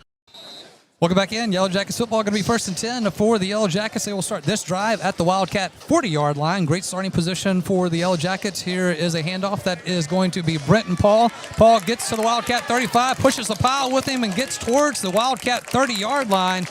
Looks like he's going to be just shy about the 31, 32. We'll wait for the spot, but a nice first down run. Brenton Paul, his first carry of the night. You know, that punt, I don't think we blocked it per se, but Jackson Sagan was getting a good push, and I believe possibly the man that was blocking him, Jackson, kind of knocked him back into the punter a little bit, and I think that ball deflected off the personal protector, the blocker for Walker's punting team. On 2nd and 2, here's a handoff to Brent Paul, straight up the middle, gets across the 30-yard line to the Wildcat 28, and it'll be a first down for the Yellow Jackets. Making a Big Mike Sports Bar and Grill Jackets first down. Call Big Mike's right now to book your Christmas party before they are all booked up. That is Big Mike Sports Bar and Grill. That Jacket offensive line is enjoying this drive right here, being physical, coming straight right downhill at the Walker defensive front. Max Arce, junior left guard, playing right at the left guard position tonight, is doing a good job on those first 2 plays. First and 10 for the Yellow Jackets from the 28-yard line. Here is another handoff to Brenton Paul, and he's going to be stopped for no gain on that carry. Yeah, had an unblocked player in the hole right there. Not sure how he slipped away from us, but Brenton Paul got the handoff on the left side, and he was met in the hole at the line of scrimmage. So the first positive play for the Walker defense tonight, and so bring up a 2nd and 10. It'll be second down now, about 4, approaching the 4-minute mark left here in the first quarter. It is Denham Springs 14, Walker 7.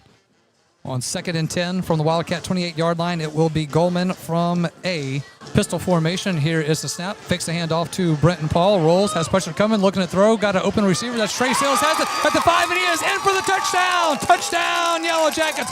Goldman to Trey Sales, and Yellow Jackets extend their lead 20-7. That has been a very successful play for the Jackets over the last month. Another bootleg, fake the ball to the left, roll back to the right.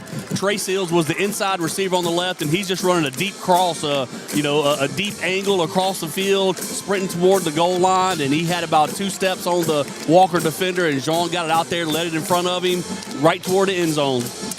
Jonathan Bravo will come on to attempt the extra point. Dylan Johnson is a holder. Here's a snap. The hold. The kick is through the uprights. Extra point is good. Denham Springs 21, Walker 7. Back after this, it's Yellow Jackets football. Denham Springs High School football broadcast on YouTube at DS Jacket Vision. Please subscribe. Family Radio 91.9 FM and on the net at johnfineproductions.com are brought to you in part by Livingston Parish Clerk of Court Jason Harris, Family Wellness and Healthcare of Louisiana, El King Company, Performance Collision Center, Denny Pauline with 5-Star Printing, Horace Wilkinson State Farm Insurance, Sport Clips, and Dr. Brandon Wax with the Eye Center of Denham Springs. We thank you so much for your support and patronage of these local businesses. We're welcome back in to Yellow Jackets football. Going to be 3:58 left here in the first quarter. Yellow Jackets 21 and Walker 7. It will be the Brandy Robertson State Farm Insurance scoring drive for Auto, Home, and Life. It is Brandy Robertson State Farm Insurance. Team members include Amanda Cook, Justin Summerall, Jana Goins, Brittany Watkins, and Katie Switzer. Visit betterwithbrandy.net. Got a 40-yard scoring drive right there for the Yellow Jackets. Took 1 minute 24 seconds off the clock. A Jean Goldman to Trey Seals, 28-yard touchdown. And here is the kickoff now. It is going to be fielded by the Wildcats across midfield, the far sideline. It is into Yellow Jackets territory and will go out of bounds around the Yellow Jackets 35. So decent starting position here for the Wildcats. Yeah, we lost contain on that one. Squib kicking on the right side, and all of our rushers, all our guys on the coverage unit got too tight and started working inside, and he just got around the end to the sideline. No one was there. And the Jacket defense is going to have to put up a strong stand. Walker's going to start at the Yellow Jacket 33-yard line. Yep. With 3:50 left here in this first quarter, 21-7. So it will be Walker back out on offense now. A lot of big plays Evans. so far in this first quarter. Big plays. This is not disappointed for a Livingston Parish rivalry at all. Evans will be out of the shotgun, has Wilson in the backfield with him. Here is a snap. Fakes the handoff, looks to throw. He does. Open receiver at the Yellow Jacket 15. He's at the 10, the 5, and he is in for the touchdown. That is Gavin Richard. Touchdown, Wildcats. Gavin Richard was uncovered. A little taste of our own medicine, a little RPO look kind of from Walker. He sat in that little right wing spot where Hayden Ray likes to streak up the field for us a lot. Well, he got similar results because no one from the Jacket defense went with the receiver downfield for Walker. He was wide open and was able to easily get into the end zone. And I tell you what, I watched the Walker and Dutchtown film from last week, and it was a snooze fest. Not a lot was going on. Pretty boring game, and we are quite the opposite right now tonight with this game. That we are. Walker coming on to attempt the extra point. Here's a snap. It is a bad snap. It's going to go into the kicker's hands now. He rolls, looking to throw it towards the end zone. He does, and it is going to be... That's going to be a lineman downfield, even if you got it. Yeah. So it won't matter. Okay, yeah, it's not going to work. Yep. Nope, so no good. All right, so that will keep the score at Denham Springs 21. Walker 13, 3:45 left in the first. Back after this, Yellow Jackets football. For all your flooring and carpet needs, it's Floor Store Carpet One. At Floor Store Carpet One, they offer prompt, quality personal service. They'll take care of you right away. The Floor Store Carpet One has an extensive product line: wood, carpet, plastic laminate, ceramic tile, natural stone, countertops, and showers. The Floor Store Carpet One also carries luxury vinyl tile, which many customers rave about, serving the community since 1984. The Floor Store Carpet One, 1/2 mile from the Amite River Bridge on Florida in Denham Springs. As we welcome back in to Yellow Jackets football, it is just fireworks here all over the place. It's just scores. I mean, look, you've had 1, 2, 3, 4, 5, 6 total possessions, only 1 punt by Walker so far. And everyone else has scored. And we've said, Walker can, be good at times, a little bit scary in some places. And, when they played Central, it was a high-scoring game. They played Central the week after we played them, and that game got into a shootout. I think both teams were in the upper 30s, if not the 40s. And Jackets going to get better field position here starting out because on the extra point with the bad snap, the kicker tried to roll around and find somebody to throw it to. Well, a lineman ended up in the end zone and touched the ball first, and so that's illegal touching. And they're going to be kicking off from their own 30 instead of the 40. So the Jackets are getting 10 yards of field position right off the bat. It will be kicking off from the 30, as mentioned there. Steps up, puts a boot into it. It's an end-over-end kick. It is going to be Brenton Paul fielding it at the 25-yard line. He's to the 30, the 35. He's up the middle to the 45. Gets across the 45. Going to be tackled just shy of midfield. It will be 1st and 10 for the Yellow Jackets. It will start this drive at their own 48, 49. We'll see where they spot it, but it'll be right around there. And one thing that might have helped us, too, if I'm thinking like Walker's coaching, hey, Denham's already scoring touchdowns, starting off fast, and Walker, we've hit a couple plays. That might have been a good time to try and surprise onside kick right there, just steal a possession. But after the penalty backed them up to the 30, they had to kick it deep to us. Brenton Paul with a good return. Jackets are near midfield, starting our 4th drive of the game. I mean, I'm telling you, last week with Dutchtown, it was 0-0 with about a minute and a half left in the first half in that game. And here we are tonight with just points being put up left and right. 1st and 10, Yellow Jackets, their own 48-yard line to start this one. Here is a fake handoff. Going to throw it. It is going to be intercepted by the Wildcats, I do believe. Did he get it? I think so. It was tipped and batted around. Yep. We're trying to fit it in there to Hayden Ray, like we mentioned, the touchdown Walker just had. We ran the similar play. Wasn't quite open, and Jean tried to fit into a tight spot. It got bounced around between 2 or 3 guys and eventually brought down by a Walker defender. And so Walker's going to take possession here. Was going to end up being at the Walker 41. Yeah. But that wasn't quite open. Probably should have been a handoff read. Sometimes when the plays are coming so easily and so quickly for you, you get a little bit greedy. I mentioned it once last week, and you just try to push it a little bit too much and just got to stay patient and take what's there for you. All right, so it will be a turnover. It will send the offense for Walker back onto the field. It'll be 1st and 10, their own 41-yard line. 21-13, Yellow Jackets with the lead. Evans will fake the handoff, going to keep it himself. Bouncing around, trying to find some space. Going to be brought down back around the 40-yard line, so he'll lose a yard or 2 on this one. Yeah, tried to fit in on the left side of the defense. Now that's twice. We've done a pretty good job over there on that right side of what would be the Jacket defense. And he bounced back and then tried to find more room on the outside, but Trenton McTwire, coming from a safety position, was able to run him out of bounds there after losing a couple yards because he bounced back from the line of scrimmage trying to run wide. Will lose 2 on it. Going to be 2nd and 12 now, back at their own 39-yard line for the Wildcats. Evans from the shotgun will get the snap. He will hand it off this time, and it is going to be wrapped up and brought down for a loss. Cedric Polk shooting the gap and bringing him down for a loss again. Maybe back to the line of scrimmage there, but nice play. Cedric Polk getting in there. Need a real big defensive stand here. Walker's hit a couple big plays on us and, close the gap here, 21-13. So after a turnover by the Jackets, we want the defense to step up. Sudden change defense, get back out there on the field quickly, and so far through 2 plays, they've done an excellent job. Going to be 3rd and 12 from their own 39-yard line now for Walker. Evans from the shotgun. Here is the snap. He drops back. looking to throw. He's got pressure coming. He steps up in the pocket, dances around some more, finding some space, coming to the Denham sideline on the near side. He is going to throw it out of bounds as he is being hit by Debo Scott, and it is going to be 4th down now for the Wildcats. Got somebody down on the field. I can't quite see. It's near the sideline.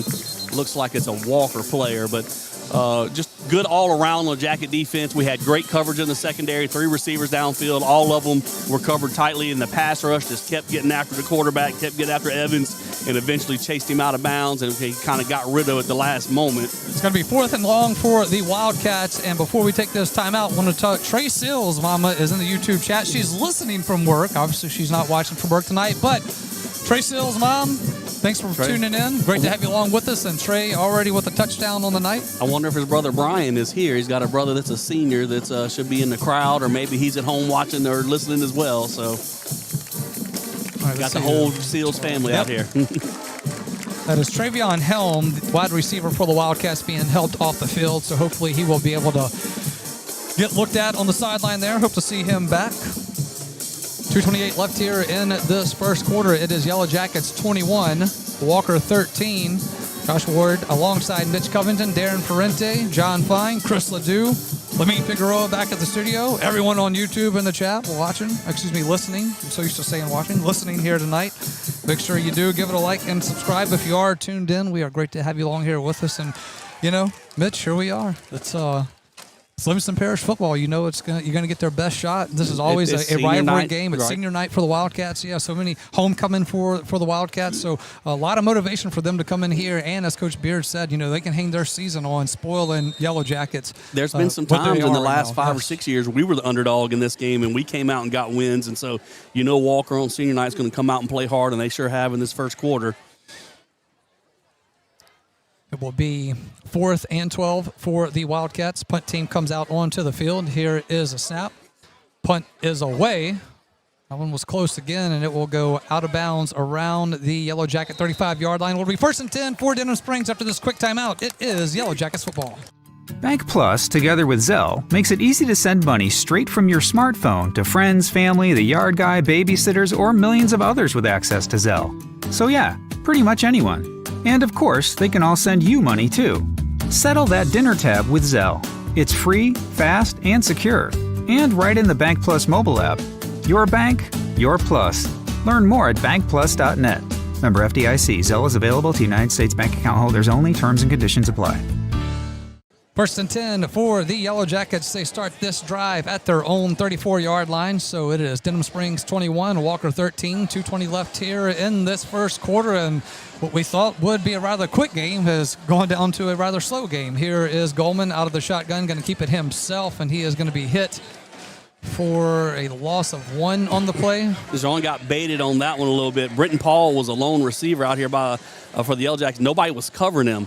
And right as the snap was happening, Walker defender Caden Lewis went sprinting out there very late to the outside and found Britton Paul. And John wanted to throw it to him because he thought he was uncovered. But then Caden Lewis got there at the last moment, and John had to tuck it and change his mind. Going to be 2nd and 11 from their own 33-yard line now. Goldman out of the shotgun, 3 receivers to the near sideline, which is the Yellow Jacket sideline. He's going to roll, looks to throw. He does. It is going to be caught by Hayden Ray at the 45 across midfield into Wildcat territory to around the Wildcat 45-yard line. Make that a Big Mike Sports Bar and Grill. Jackets first down. Cater your next party with Big Mike's Catering Menu. That is Big Mike's Sports Bar and Grill. We've talked about before John Goldman's ability to run and pass, but maybe haven't mentioned this before, but he is really well at throwing on the move. We've seen 2 bootleg passes he's put on the money for touchdowns. That was a rollout, a sprint out action to his left, and he hit Hayden Ray on about a 15-yard out route right on the money and gets the first down. 1st and 10 for the Yellow Jackets, Wildcat 47-yard line. Goldman looking to throw. He does. Trey Sills on the far sideline gets across the Wildcat 45-yard line. Looks like they're going to push him out of bounds at about the 43. Nice first down play right there by the Yellow Jackets. Got us a favorable spot on that one. I got forward progress, which I'm not sure was quite all the way there, but that's a little quick out route. Trey Sills has caught that a few times the last few weeks, and if you remember right before half, he ran the out and up, and boy, Prairieville's defenders bit on the out route, and he turned upfield for the go route. Nobody was left out there, but If the defenders are off, he runs that little 4 or 5 yard out, and we try and throw it to him with some room to run. 2nd and 6 from the 43-yard line of Walker.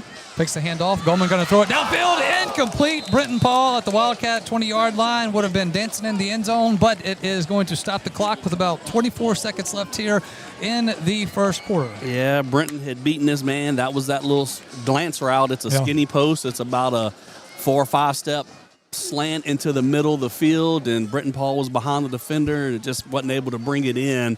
Went off his hands.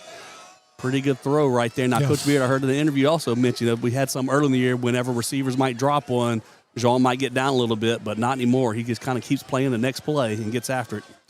It will be Goldman. Gets a snap on 3rd and 6. Rolls, looking to throw. Gets Tanner Kerner. Kerner at the 30-yard line. Stays on his feet around the 25-yard line. It is going to be first down for the Yellow Jackets. My mistake. I said Seals. It was Tanner Kerner. Make that a Big Mike's Sports Bar and Grill. Jackets first down. At Big Mike's, they have live music on the weekends, trivia monthly, and line dancing on Wednesday nights. That is Big Mike's Sports Bar and Grill. And right on cue, after a drop by a receiver that maybe could have gone for a touchdown on 3rd and 6, Jean Goldman got pressure up the middle and stepped on the side to avoid it, and then just got the ball out to Tanner Kerner, who was uncovered in the flats, and he turned it upfield for a big gain. 1st and 10, Yellow Jackets, Wildcat 27-yard line. Goldman from the shotgun sends Seals in motion. Here is a snap, fakes the handoff, looks to throw, looking for Sean. It is going to be incomplete around the 10-yard line. Will bring up 3rd down now for the Yellow Jackets. Second down, my mistake. That one could have been a touchdown, but that was a little bit behind Sean. The throw was slightly behind him. He had to reach back for it. He still got both hands on it and was still catchable ball. But that's wide up there. Walker's having trouble covering our receivers out there right now. And if we keep the throws where we need to and we make the catches right now, we're getting open when we need to. 2nd and 10 from the Wildcat 27-yard line for the Yellow Jackets. Here is a snap. We'll hand it off to Brenton Paul. Paul up the middle to the 25 and we'll get to the Wildcat 20-yard line. Should do it for first quarter action here as the clock will hit triple zeros. We played one here from Wildcat Stadium. Denham Springs 21, Walker 13. Back for this. It's Yellow Jackets football. Like it was never there, Louisiana Tree Pro is your tree care specialist, expertly handling tree removal, tree trimming, stump grinding, and storm cleanup with 24-hour emergency tree removal. And Louisiana Tree Pro does it the right way with properly licensed and insured professionals who will get the job done quickly and safely with a quality result. Their goal at Louisiana Tree Pro is to leave your property better than they found it. That's why their motto is, like it was never there. Denham Springs owned and operated by Josh Howard. That's Louisiana Tree Pro. You already know that State Farm agent Brandy Robertson offers great service, but what you probably didn't know is that State Farm also has surprisingly great rates on auto insurance. In fact, customers call them jaw-dropping. And the surprise isn't reserved for just some. State Farm agent Brandy Robertson has surprisingly great rates for everyone in Denham Springs. Visit betterwithbrandy.net for your surprisingly great rates today. Just be sitting down when you do. Brandy Robertson, State Farm Insurance. Like a good neighbor, State Farm is there. Individual premiums will vary by customer. All applicants subject to State Farm underwriting requirements. Welcome back in to Yellow Jackets football. It is Denham Springs 21, Walker 13 after one quarter of play here on a Thursday night edition of Yellow Jackets football. Going to be 3rd down now for the Yellow Jackets as they flip the field. Going to be 25-yard line. Goldman going to get the snap, keeps it himself, gets to the 15, gets inside the 15-yard line. Should be enough to move the sticks. Waiting for the signal. Yep, and it is a Big Mike Sports Bar and Grill. Jackets first down. Visit Big Mike's website and check them out on Facebook. That is Big Mike Sports Bar and Grill. You know, we found something in the short yardage play right here. That was that same play we used to score a touchdown on from near the goal line a while ago. Bunch receivers tight on the right side.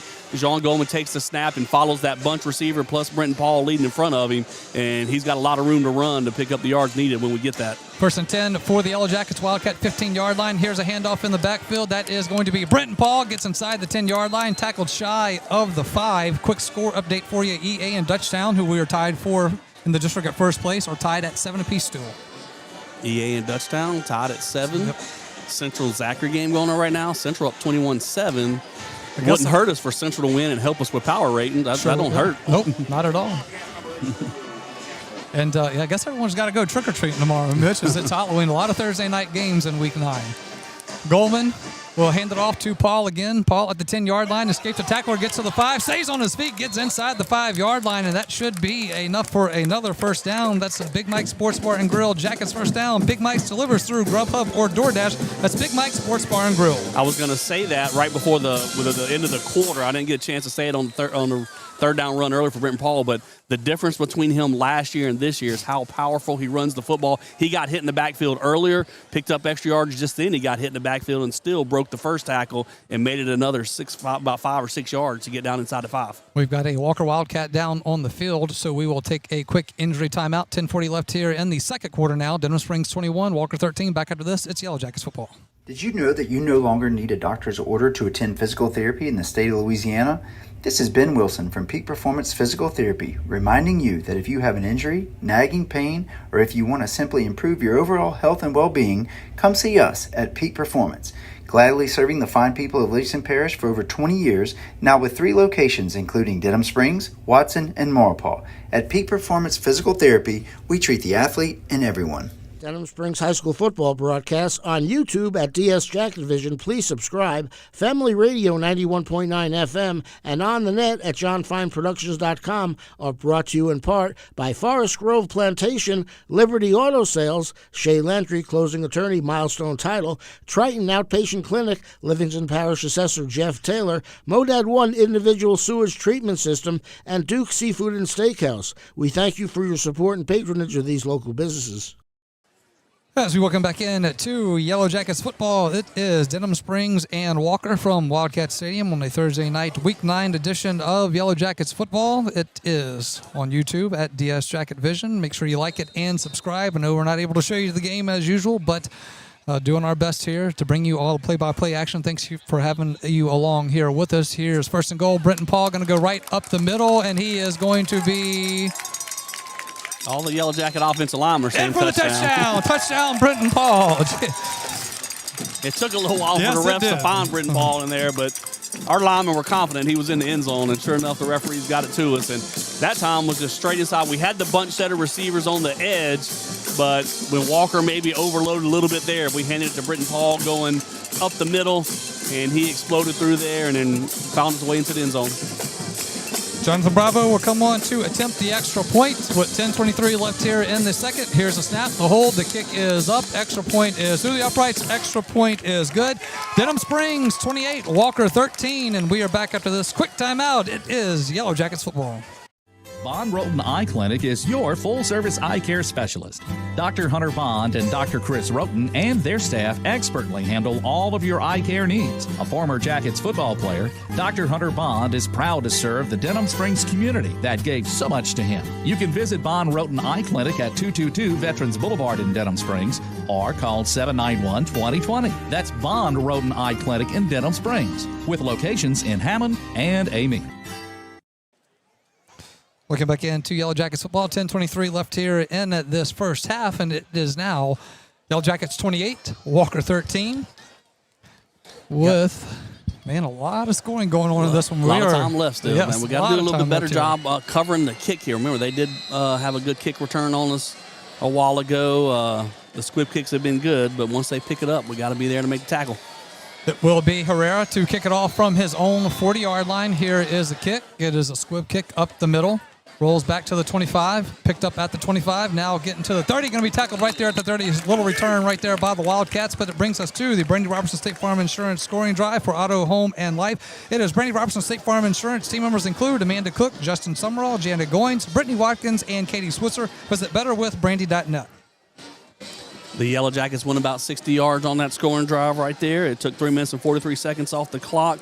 We finished it up with a Brenton Paul 5-yard touchdown run, and the Yellow Jackets take a 28-13 lead with 10:23 left in the second quarter. Going to be a Walker ball. It'll be 1st and 10 at their own 30-yard line. It'll be Evans out of the shotgun. He will get the snap, ends it off. That is going to be to Wilson again. I don't think we've seen another back out of the backfield. No, we haven't. Walker. They normally rotate a couple of them through there, but it's been Wilson the whole time, number 96. Yes, 96 the Wilson. ever-popular running back number. And number 46. Rashad London, who gets in there from time to time. He got the ball right now, Rashad London. Yep, London will get it this time, and he is going to be hit in the backfield, then find some extra space, and he will actually end up with about a yard or two on the carry when it looks like a dead play. So, as we mentioned his name, it's like Beetlejuice. Say it 3 times. Well, London came in a receiver position and came in a little jet sweep motion. They handed to him trying to run a jet sweep, and we were there pretty quickly. Cedric Polk was there to make a good tackle on that one, and Yellow Jacket defense, 2 runs, couple of stops, bringing up a 3rd and 7. And last time we had this situation, we got a good pass rush, good coverage by the defense in the secondary. Like to see that one again. 3rd down and 7 for the Wildcats from their own 33-yard line. Jace Evans out of the shotgun. 2 receivers out to the far sideline, 1 to the near. Here is the snap. He drops back. He looks to throw. He fires it. It is going to be intercepted by the Wildcats. Yep, interception by the Yellow Jackets. Quentin Clay with the interception. It's going to be 1st and 10 for the Yellow Jackets with 9:01 left in the first half. We are back after this. Yellow Jackets football. You know, Demco is more than just an electric company. We're your local member-owned co-op. Your neighbors, your family, and your friends.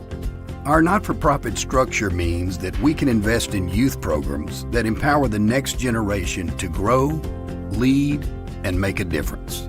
It's all part of our mission to strengthen our communities and create a brighter future for all. Demco, powering life and community. That's the cooperative difference. Going to be 1st and 10 for the Yellow Jackets after the Quentin Clay interception. 1st and 10 from the Wildcat 39-yard line. It will be Goldman out of the shotgun. Fakes the handoff to Kerner, looking to throw it downfield. Got an open receiver. It's going to be incomplete. Intended receiver was Sean Goldman. That was going to be that little out route with Trace Hills in the flat routes right there. And Jean caught Kermit Jackson, a senior cornerback, peeking in at that out route, and we had Sean running straight down the field to throw just overthrown a hair.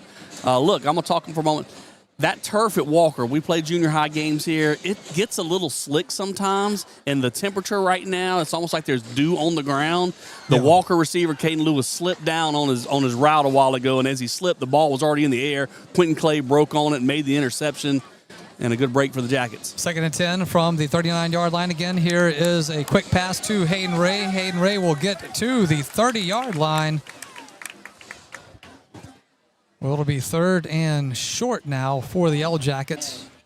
But that turf, it's a good turf. It's a good surface, but like when it rains, it stays slick a little bit. And then right now, this just kind of cool air. You could almost see some tracks on the field, like. It's a little bit slick. Those squib kicks are like skidding on it, and Walker's having trouble fielding them. Well, just then a receiver slipped down, and the Jackets got the pick. A little chilly night here from Wildcat Stadium. Here's a handoff to Tanner Kerner. Gets across the 30 to about the 25-yard line. Should be enough for a 1st down for the Yellow Jackets. Making a Big Mike Sports Bar and Grill. Jackets 1st down. Happy hour, Big Mike's 3 to 7 weekdays and all day on Sunday. That is Big Mike Sports Bar and Grill. Tell you what, I think those offensive linemen are having fun tonight. I see Caden Campbell, who's got the start tonight at right tackle, right guard. He was downfield blocking on a linebacker with a big, strong block at the end of that play.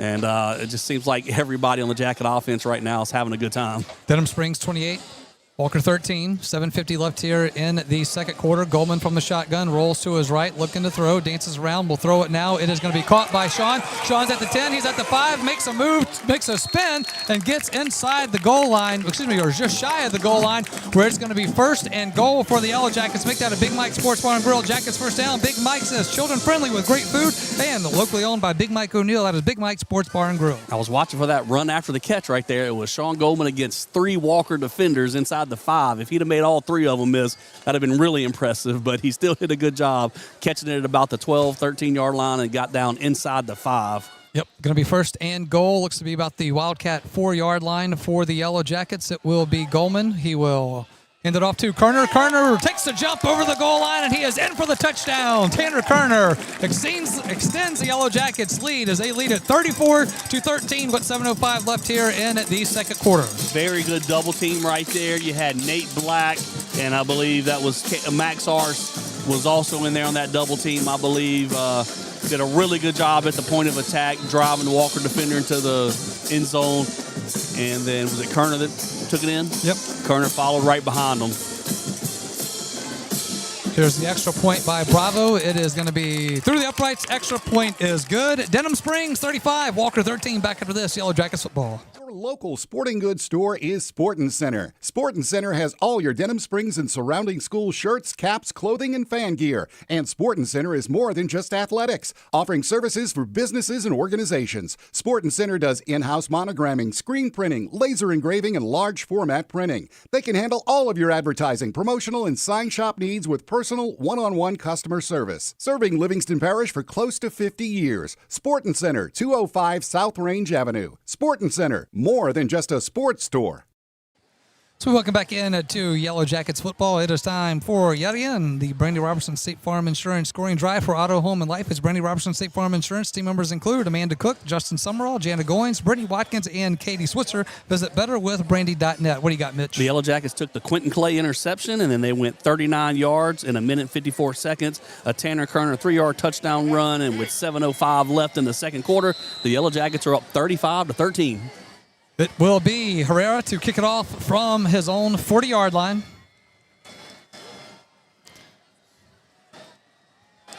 Here is the kick. Will be picked up on the far side at the 30 to the 35 to the 40. About a 10-yard return on the return by Walker. That was, we just mentioned his name, Rashad London. And that was the second tackle in a row by sophomore Braylon Hawkins on kickoff coverage. Sophomore's done a good job. We were talking about before the game with Coach Beard about some of those young guys, and he mentioned the JV team and the freshmen combined. I believe they're sitting at right now 16-1, yep. Or maybe 15-1. Freshmen are undefeated. JV with one loss. And it was by 1 point to right. And that's one of those sophomores right there, Braylon Hawkins, that I know the coaches are excited about for the future. Going to be 1st and 10 for the Wildcats. They'll start this drive at their own 40-yard line.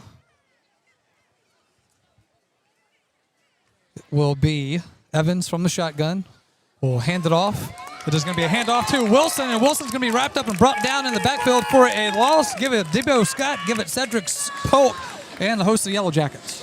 Yep, and just kind of going back and mention, like I said, the JV team, one loss this year by one. The freshman team, undefeated right now.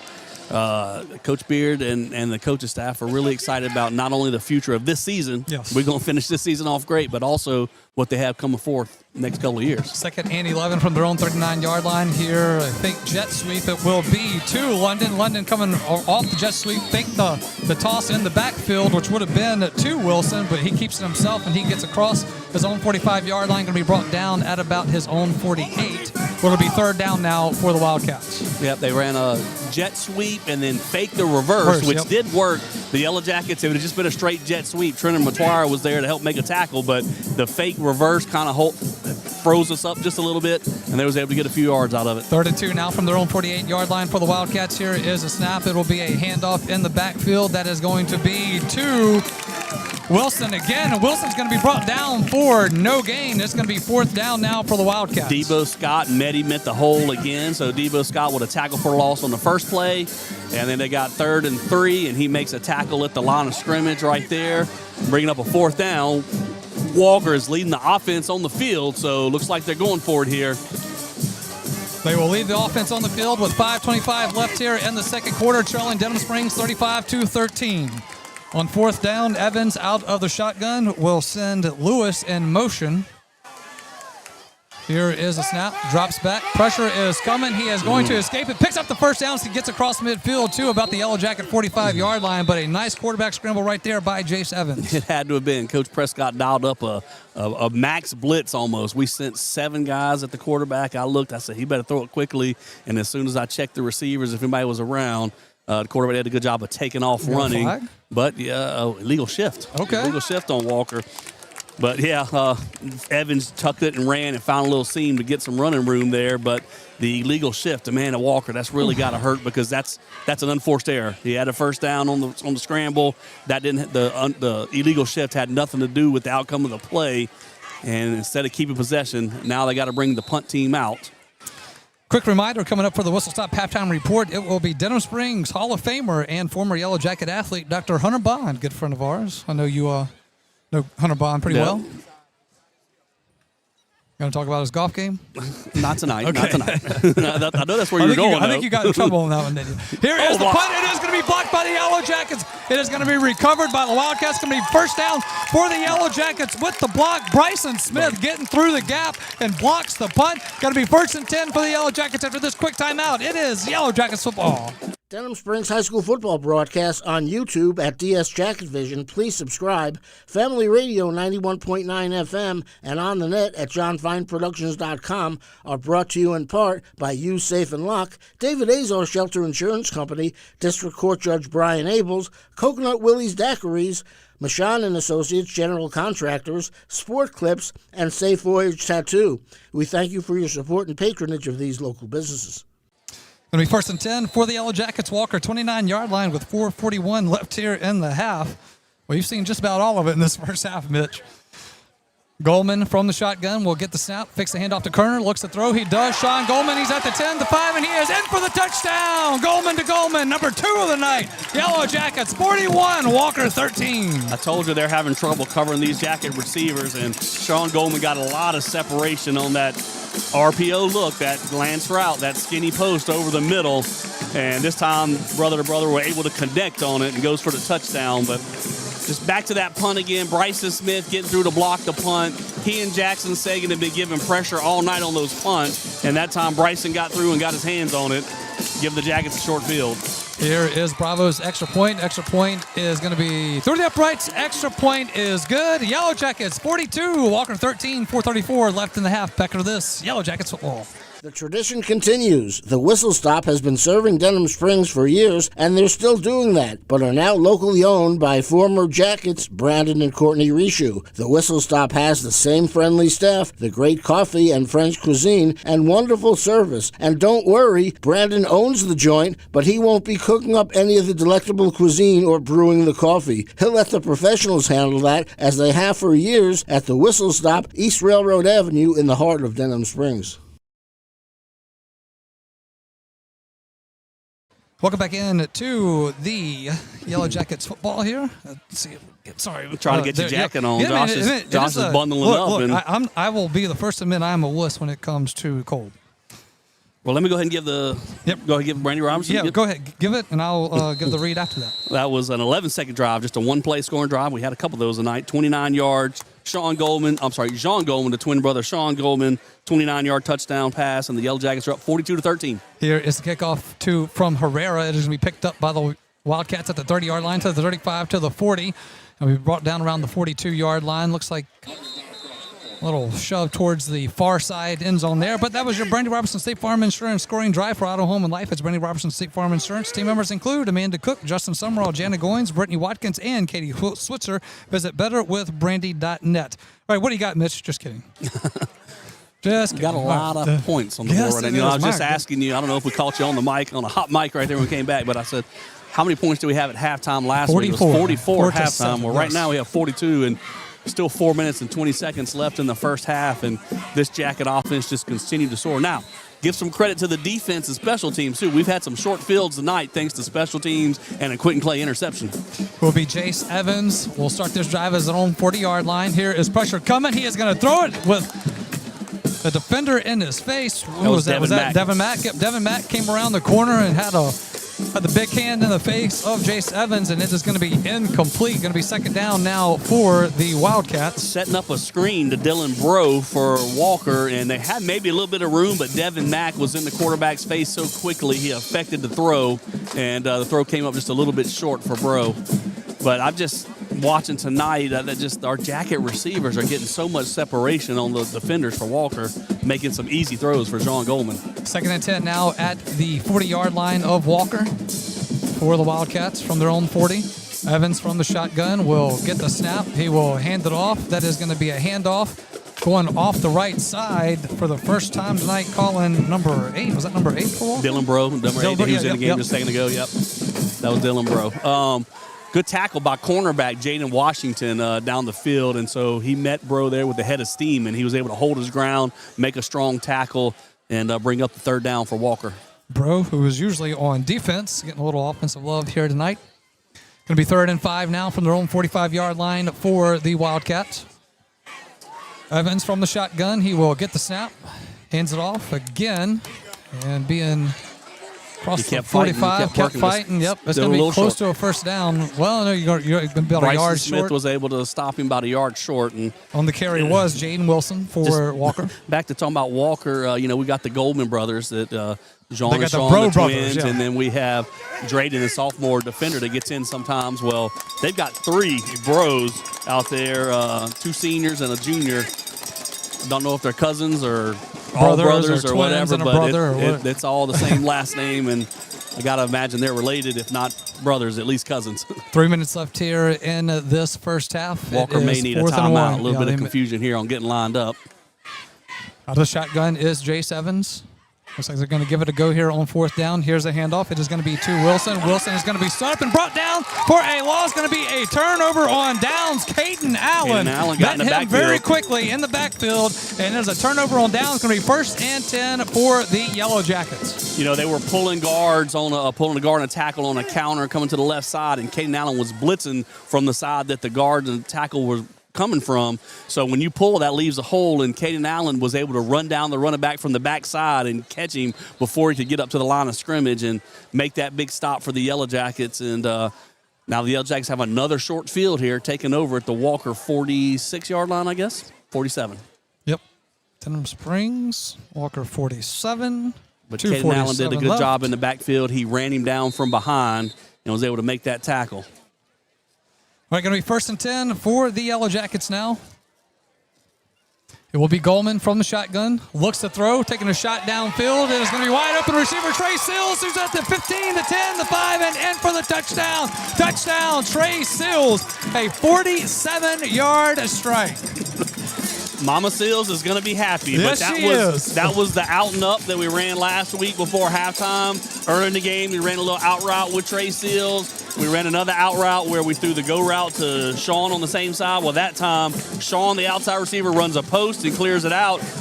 Trey, the inside receiver, runs an out and up. He had his defender beat by a few yards.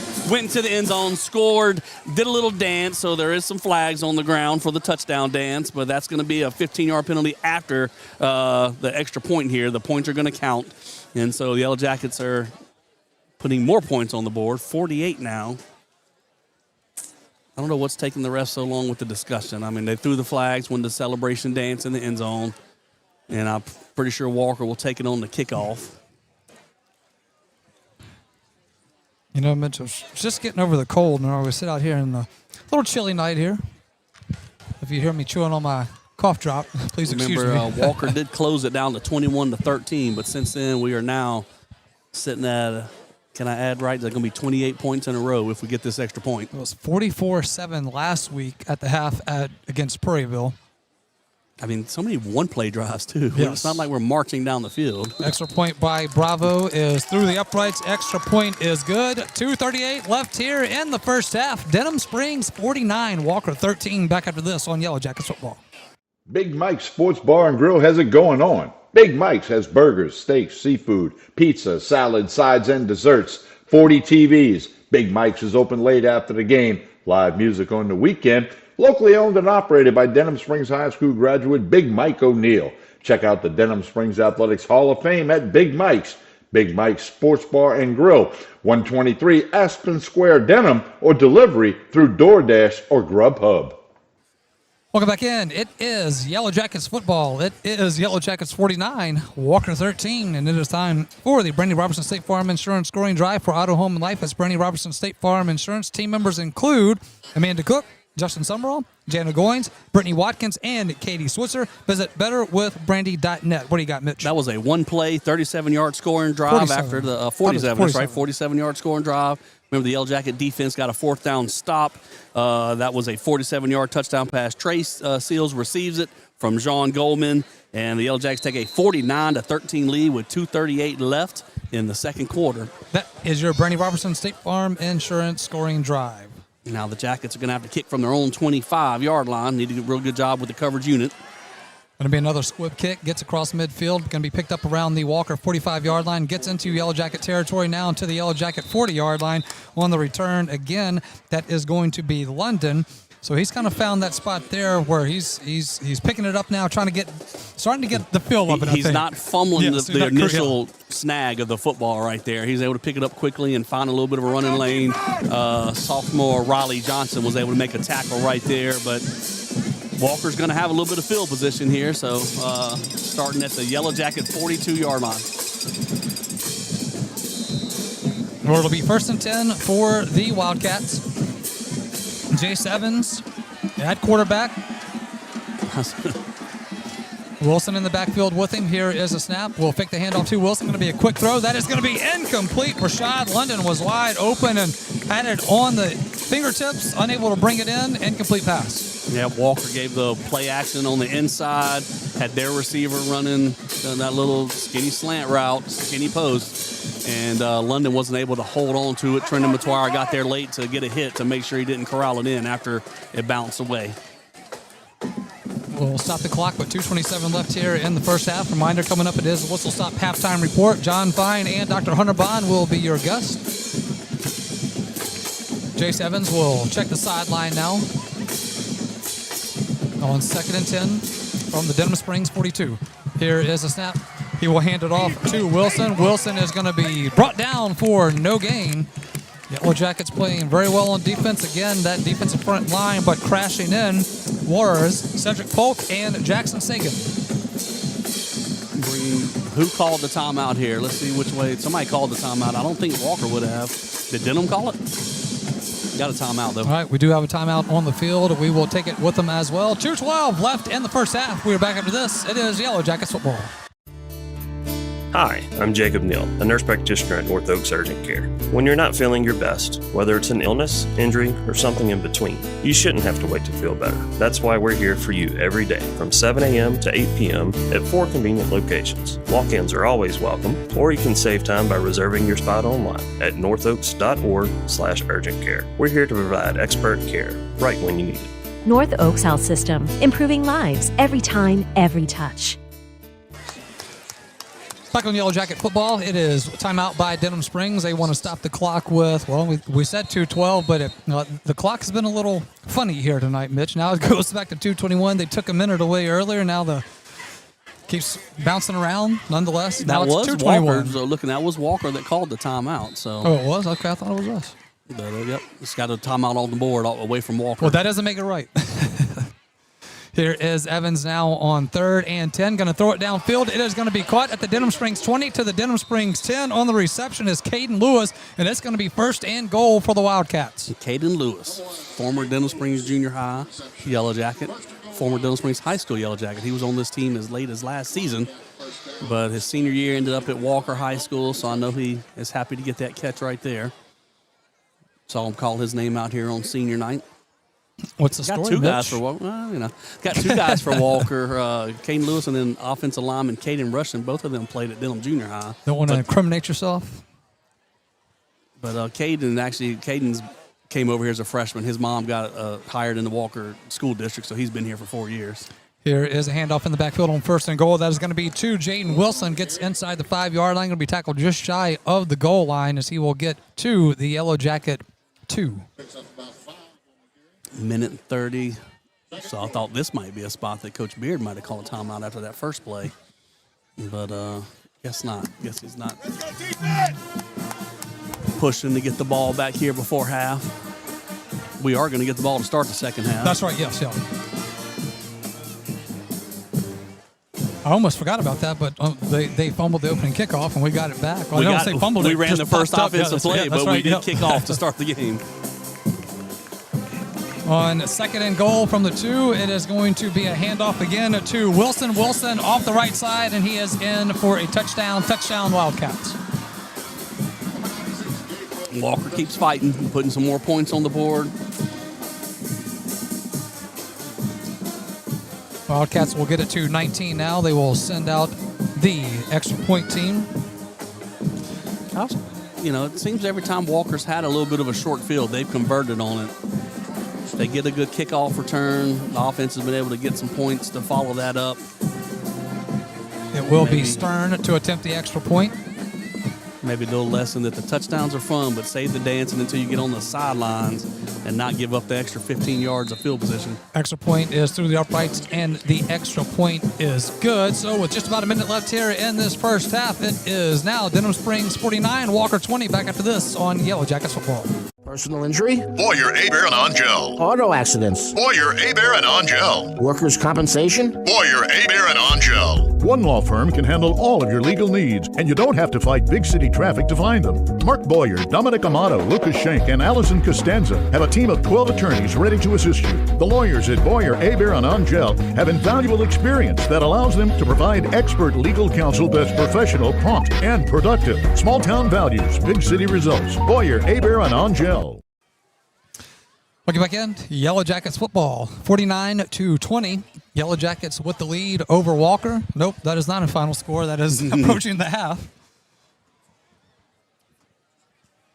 So the Jackets are going to have a chance to get more points on the board right here, 55 seconds. With all timeouts. All three of our timeouts. One timeout was called by Walker. We thought it was the Yellow Jackets. had a good kickoff return earlier back to midfield or maybe slightly across. So another good kickoff return to set up a short field would be nice. It will be Stern to kick it off from his own 40-yard line. Steps up, puts a boot into it. It'll be a short end over end to the 25-yard line. It is going to be Brenton Paul on the return. He's across midfield. He's off to the races. Nobody's going to get him. Wildcat 20, 10, 5, and in for the touchdown. Brenton Paul with the return. My goodness. You know, the ball isn't getting kicked deep to Tanner Kerner back there. They're sky kicking it like, you know, we've done a lot of that earlier in the year. And Brenton Paul caught it, was able to get behind a wall of blockers and find a crease and use his speed to take off. All right, Mitch, I think you got it about the 25-yard line. Does that sound right? That sounds about right, yeah. That's what we're going with. We're going to say 75-yard kickoff return. Wow. And we're going to say 56 points with an extra point in the first half. I don't think I need Mr. Robert. That's going to be a Yellow Jacket career mark for points and a half. I'm going to go ahead and call it. 56 points in the first half is a Denham Springs record. Hey, we're going to keep it here. Let's see. So from the 25, let's see. We're going to go ahead with extra point was good. I'm sorry, like my scorecard has never been more filled than it is right now. All right, so with 43 seconds left here in the first half, it is Denham Springs 56, Walker 20. Still got 43 seconds left here in the half. If you're Dr. Hunter Bond waiting to come up for the Whistle Stop halftime report, I feel like he was getting ready to walk up here several times and just turned around and went back down to the sideline. He's like every time he gets to the gate to walk up the bleacher. Nope, never still mind. got more action. No more action coming. We found all we need now for the Yellow Jacket team is a defensive touchdown. There you go. We're getting the special teams involved. We're getting running touchdowns, passing touchdowns. We can get a defensive touchdown thrown in there or just get hit for the cycle. All right. It will be kickoff now for Herrera. He's been busy tonight. Bravo's been busy tonight. You'll have to ice the leg. Poor Luke Wilson. He's sitting by the Maytag repairman. He's got no action tonight. He's going to be punting after the game. Yes, he will. Here is the kickoff, Herrera. It is to the 35-yard line on the return now for the Wildcats. Gets across the 45 and to around midfield. That is going to be Jaden Wilson on the return. And it's going to be first down now for the Wildcats. So if you're the Wildcats, you taking shots here? You're just trying to get to the half of 37 seconds Nah, left? you might as well go try and score. I mean, why sit on it? You got the ball at midfield, 37 seconds left, 2 timeouts.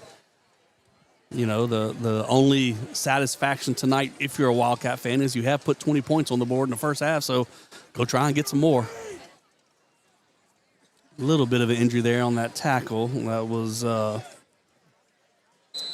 Chris McKnight, who recovered that opening kickoff fumble earlier. Chris McKnight made a good tackle near midfield, but walking off gingerly at the moment. It'll be first and 10 for the Wildcats. Ball will be at their own 49-yard line. Evans from the shotgun will roll to his left, looks to throw. He does. It is going to be incomplete. I know we haven't mentioned this all night, but Evans is a left-handed quarterback. Probably should have mentioned that earlier. I like lefties. You know. I wonder why is that? I've been known to throw a ball with my left hand before, so.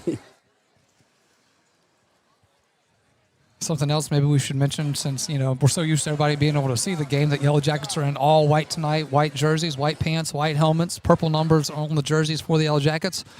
Going to be 2nd and 10 for the Wildcats. Their own 49-yard line. Evans dances around, rolls to his right now, looking to find some space, and he does not, as he's going to be brought down at midfield, where it will be a 3rd down. Yep, give Debo Scott a lot of credit. Walker set up a screen pass right there. Your senior defensive end snuffed that out, turned around and ran with the running back, and that made Evans just kind of eat the football, and I do believe now they're going to take it into half. Yep, they will take it to the half, and that will send us to the Whistle Stop Halftime Report, brought to you by the Whistle Stop, with the same great French cuisine and coffee, fast, friendly service, and now locally owned by former Jackets Brandon and Courtney Rishu. That is the Whistle Stop, East Railroad Avenue in the heart of Denham Springs. It is Denham Springs 56, Walker 20. Coming up next, it will be John Fine and Denham Springs Hall of Famer Dr. Hunter Bond coming up after this timeout on the Whistle Stop Halftime Report. Denham Springs High School football broadcasts on YouTube at DS Jacket Vision. Please subscribe. Family Radio 91.9 FM and on the net at johnfineproductions.com are brought to you in part by Shay Landry, closing attorney, milestone title, Brandon Rishu with Smart Move Real Estate, Baton Rouge KOA Campground of Denham Springs, Brian Ross, owner OK Computers and Auto Sales, Quality Furniture Restoration, and Dr. Chip Bankston and Baton Rouge Orthopedic Clinic. We thank you for your support and patronage of these local businesses. Hey, it's Max Sellers from Ralph Sellers Chevrolet. We are again excited to be a sponsor of the Denham Springs Fighting Yellow Jackets football team this year. We appreciate all the support from your community in our first few years in business, and we are excited about things to come. Whether it's a new or used car, truck, or SUV, award-winning service from our dedicated service and parts staff, or even an outstanding collision repair for your vehicle, Ralph Sellers Chevrolet wants to earn your business. From our Ralph Sellers Chevrolet dealership family to your school family, go Jackets! Since 1898, the Livingston Parish News, an award-winning media outlet, has served as the news source for our community. The Livingston Parish News is available in print and online at www.livingstonparishnews.com. For complete and comprehensive coverage of what is making news in Livingston Parish, as well as Livingston Parish sports, we have you covered. Opinions, politics, lifestyle, and the arts. No matter how big or small the story, the Livingston Parish News is your source for community news in our parish. Serving Livingston Parish for more than 120 years, it's the Livingston Parish News. Fire and water, cleanup and restoration. Serve Pro of Livingston. The #1 choice in cleanup and restoration is Serve Pro of Livingston. Whether it's water damage, fire damage, mold, storm, or construction issues, let the highly trained professionals at Serve Pro of Livingston clean and restore your property and make it like it never happened. Serve Pro of Livingston is prepared for just about anything and is open 24/7, so Serve Pro is faster to any disaster. Serve Pro of Livingston, Florida Boulevard, Denham Springs. Soon to be at the old Albertsons. Fire and water, cleanup and restoration. Serve Pro of Livingston. Denham Springs High School football broadcasts on YouTube at DS Jacket Vision. Please subscribe. Family Radio 91.9 FM and on the net at johnfineproductions.com are brought to you in part by Mr. Gaddy's Pizza, Dr. Brandon Wax with the Eye Center of Denham Springs, Cypress Pharmacy and Gift Shop, Burning Lotus Tattoo of Denham Springs, the Law Office of Ivy L. Graham, Family Specialist, and Hunt's Tire Pros and Car Care in Central. We thank you for your support and patronage of these local businesses. Bank Plus makes it easier to bank. With extended drive-through hours plus 24/7 online and mobile banking, we're here when you need us. Lost your debit card? Get a new one instantly at any Bank Plus location. No waiting for the mail. And interactive teller machines offer drive-up personal service 7 a.m. to 7 p.m. Monday through Friday and 9 a.m. to 1 p.m. Saturdays. Your bank, your plus. Learn more at bankplus.net. Member FDIC. Halftime of Yellow Jackets football. I'm John Fine, producer of Denham Springs football broadcast. It is the Whistle Stop Halftime Report, and with us right now is a former Jacket great and recent inductee into the Denham Springs Athletic Hall of Fame. Great business person, great optometrist, wonderful supporter of our broadcast. He is Dr. Hunter Bond. Doc, how you doing? Doing great, John. Thanks for joining us. Yep. Really appreciate it. Glad to be here. A little chilly out here tonight. Yeah, really. I got this insulation to help me out, but Doc, you're staying in good shape. Trying to. For a guy who's 35 years old. Talk a little bit about the thrill of being inducted into the Denham Springs Athletic Hall of Fame, Class 2024-2025, earlier this year. Yeah, it was just such an honor. I'm just completely humbled and just have no words to say. It's just a great honor to be recognized and part of that fraternity. It's just means a lot to me, and I don't take it lightly either. You had a great message in the video that they played of you, as they have a wonderfully done video montage of all the inductees. Just about as good a part of an unbelievable event as you're going to see. Doc, what was it like seeing yourself talking to everyone and being filmed? Was it Butch Wax who filmed that? Yeah, it was Coach Wax, and they got a great production there at Denham Springs. Unbelievable. It really is. Their video production there, I can't say enough good things about them, but they just a first-class job, and Coach Wax was there and walked me through it and calmed my nerves and just, told me to relax and just, be myself and answer the questions, and they really did a good job. I just can't say enough about their video productions. The whole thing is just a class act, from the people at Forest Grove Plantation to DSTV to Coach Wax and everyone who works on it, Julie Jacobson, Laura Dunlop, and the Denham Springs Athletic Association. I tell you what, Doc, I can't imagine a better high school Hall of Fame ceremony. And I tell you what, I think Denham Springs is right there with a number of colleges, even the major power colleges, as far as their Hall of Fame induction ceremony is concerned. Yeah, it's quite a production. From, beginning to end. And, it's just kind of overwhelming to see the production and how professional it's done. And it just was such an honor to be there and be part of that production. And it really was done first class. And you know what, Doc? I just have to be objective about it. Maybe you were the second best athlete to be inducted into this class. The first one being, come on, guess? Big Mike. Big Mike O'Neill, yes. Oh, yeah, Big Mike, man. Talk about Big Mike, because he credits you, seriously. When he came in from California, he had some folks here, but still, you took him in, you embraced him. You were like the goodwill ambassador for Big Mike. Yeah, it really was, and it goes along. Our families go way back. In fact, his grandfather, Shelley O'Neill, was my dad, one of my dad's best friends, and so our families were real close. And when Big Mike came into town, his dad got with him and said, "Look, introduced us and said, look, just show him around." And we piled around and became great friends, and still are, and call each other cousin. And he's just always been a good friend, just a good all-around good guy. Do you eat over there at all? Absolutely. So where's your stomach? See, at least I'm representing Big Mike, okay, Dr. Bond? I'm trying to stay in shape. There you go, and you're doing a great job of it.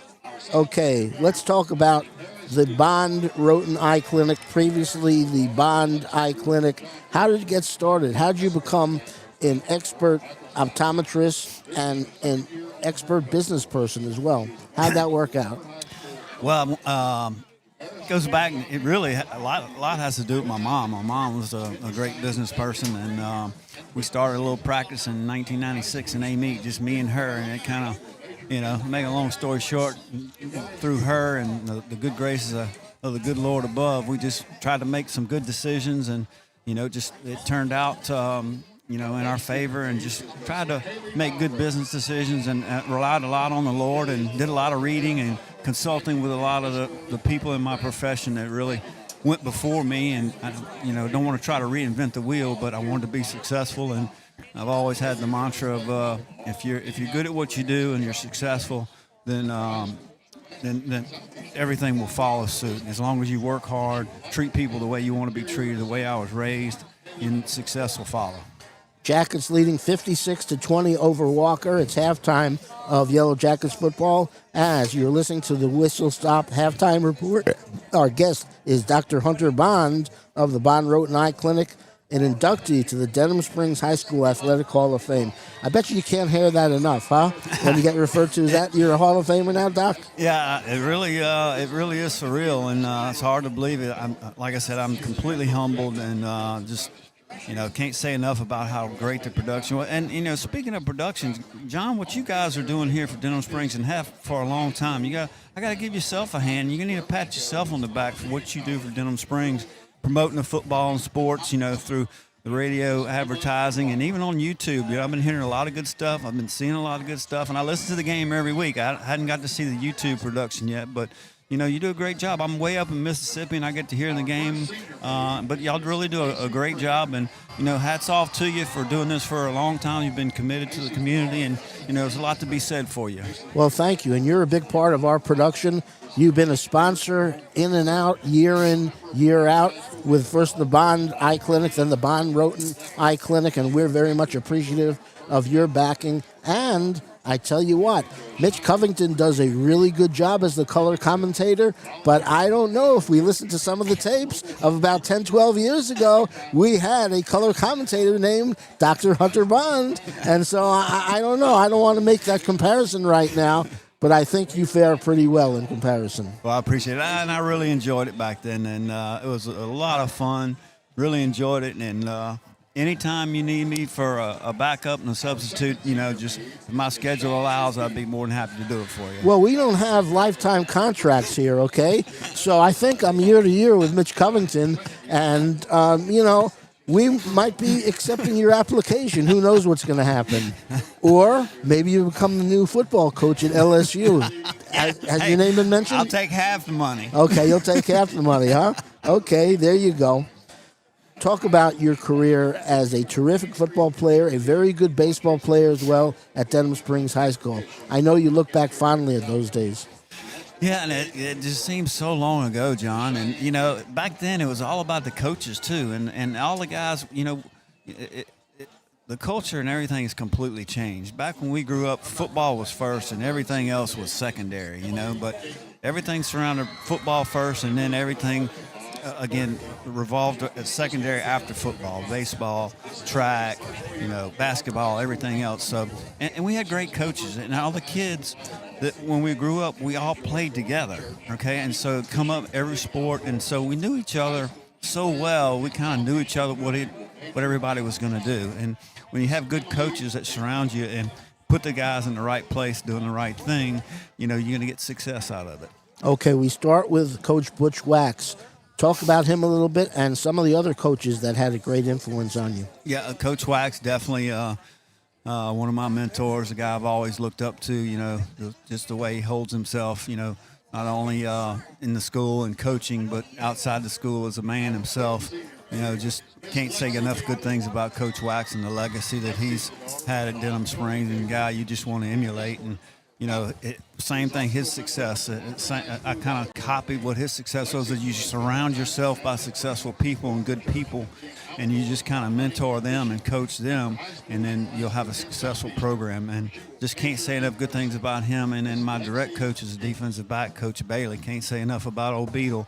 He was hard on us, and didn't realize how good he was at the time. But looking back, man, that guy was one of a kind for sure. And it's really interesting. I find this fascinating. When we look back at that period of time, Doc, when did you play, in the 40s? No, you played in the 80s? In the 80s, right? Yeah. Okay. Mid-80s, yeah. Butch Wax is obviously the first one mentioned, but then after that, receiving a lot of mention were some of the great assistant coaches, including Coach Bailey and the Big D. Big D, Coach DeGeneres, yes, he was one of the greats as well, and there was so many of them back then. Coach Long, Coach Tesse, Big D, Coach Bailey. There was a whole multitude of coaches that were just really, really good, and that they worked tirelessly. Let me tell you, we would play Friday nights. Saturdays we would get up and go watch film, and then by Monday the coaches would have the team that we played the next week. They would have all their film broken down and have a whole chalkboard of every formation that the opposing team had and every play that they would run off. If they had that by Monday, we had a scouting schedule, and we went through it the whole week. So we were prepared because those coaches worked hard and tirelessly. There's no way to calculate how much time they put into that program.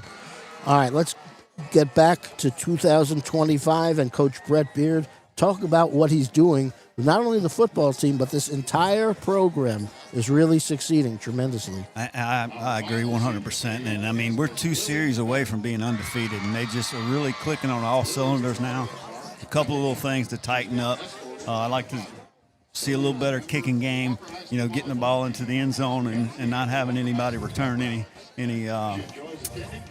kickoffs or anything. But Coach Beard is really close to having a first-class winning organization, and that's just going to feed the community, feed other people who want to come be part of it. And I think it's going to be really special, especially with all the facilities that we have now and what's coming with the new field house.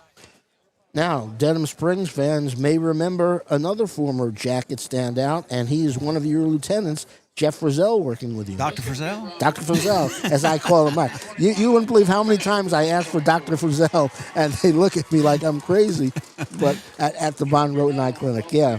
So Yeah. Jeff Frizzell is another one, too. Yeah, Jeff is the glue that holds everything together for us, and he's really good at what he does. He's a great guy, and we just can't say enough good things about Jeff. Doc, congratulations on being a Denham Springs High School Athletic Hall of Famer. Thank you for everything you do for Denham Springs High School, for us, and keep up the great work. Now, what's the score at halftime, by the way? 56-20. And who's winning?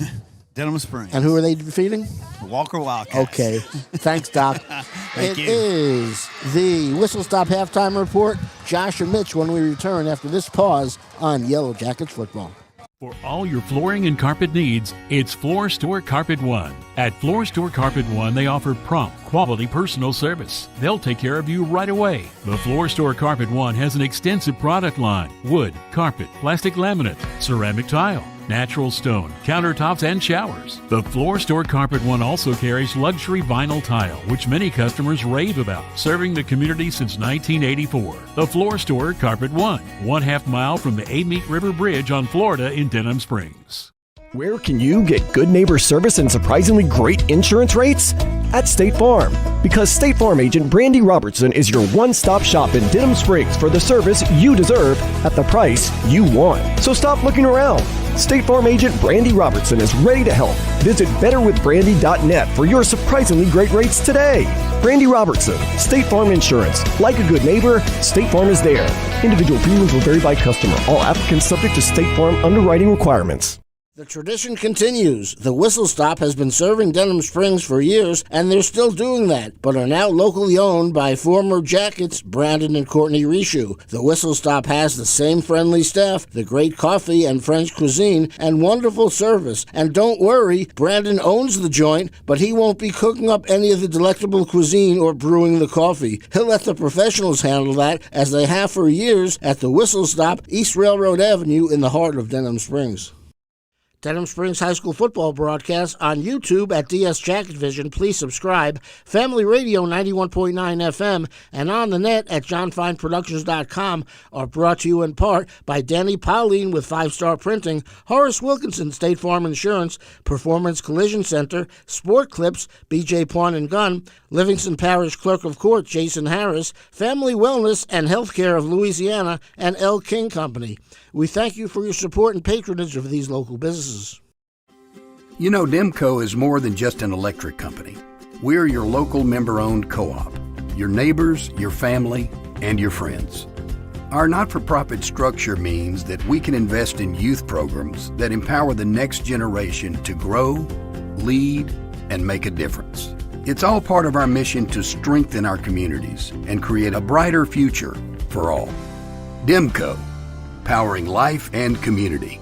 That's the cooperative difference. Big Mike's Sports Bar and Grill has it going on. Big Mike's has burgers, steaks, seafood, pizza, salad, sides, and desserts. 40 TVs. Big Mike's is open late after the game. Live music on the weekend. Locally owned and operated by Denham Springs High School graduate Big Mike O'Neill. Check out the Denham Springs Athletics Hall of Fame at Big Mike's. Big Mike's Sports Bar and Grill, 123 Aspen Square, Denham, or delivery through DoorDash or Grubhub. And we welcome back in to the Whistle Stop Halftime Report. Denham Springs 56, Wildcats 20. Josh Ward now joining you alongside Mitch Covington. But before I bring Mitch back in, we do have to try to get the scoring the scoring recap there for you in the first half, and it was a lot. Yeah, Mitch, go ahead. There's only a minute and 49 before the second half starts. I don't know if we have enough time. Go. All right. First, it was Goldman to Goldman, 13-yard touchdown pass. Extra point was good. It was Denham Springs 7, Walker 0 with 11:48 left in the first quarter. It was then a Wilson 85-yard touchdown run by the Wildcats, and with 11:48 left in the first quarter, it was 7-7, tied up at 7-7 apiece. Then it was John Goldman, 1-yard touchdown run. Extra point was good. It was Denham Springs 14-7 with 7:54 left in the first quarter. Then it would be a Goldman to Trey Sills, 28-yard touchdown strike. Extra point was good. And with 3:58 left in the first quarter, Denham Springs 21-7. Then it would be Richard, a 33-yard pass from Evans. Extra point was no good, and that would put the score at 21-13 with 3:45 left in the first quarter. And that is how the first quarter would end, at 21-13. Take it to the second quarter. It was Brenton Paul, 5-yard touchdown run. Extra point was good. And with 10:23 left in the second quarter, it was Denham Springs 28-13. Then it was a Tanner Kerner 4-yard touchdown run. Extra point was good there.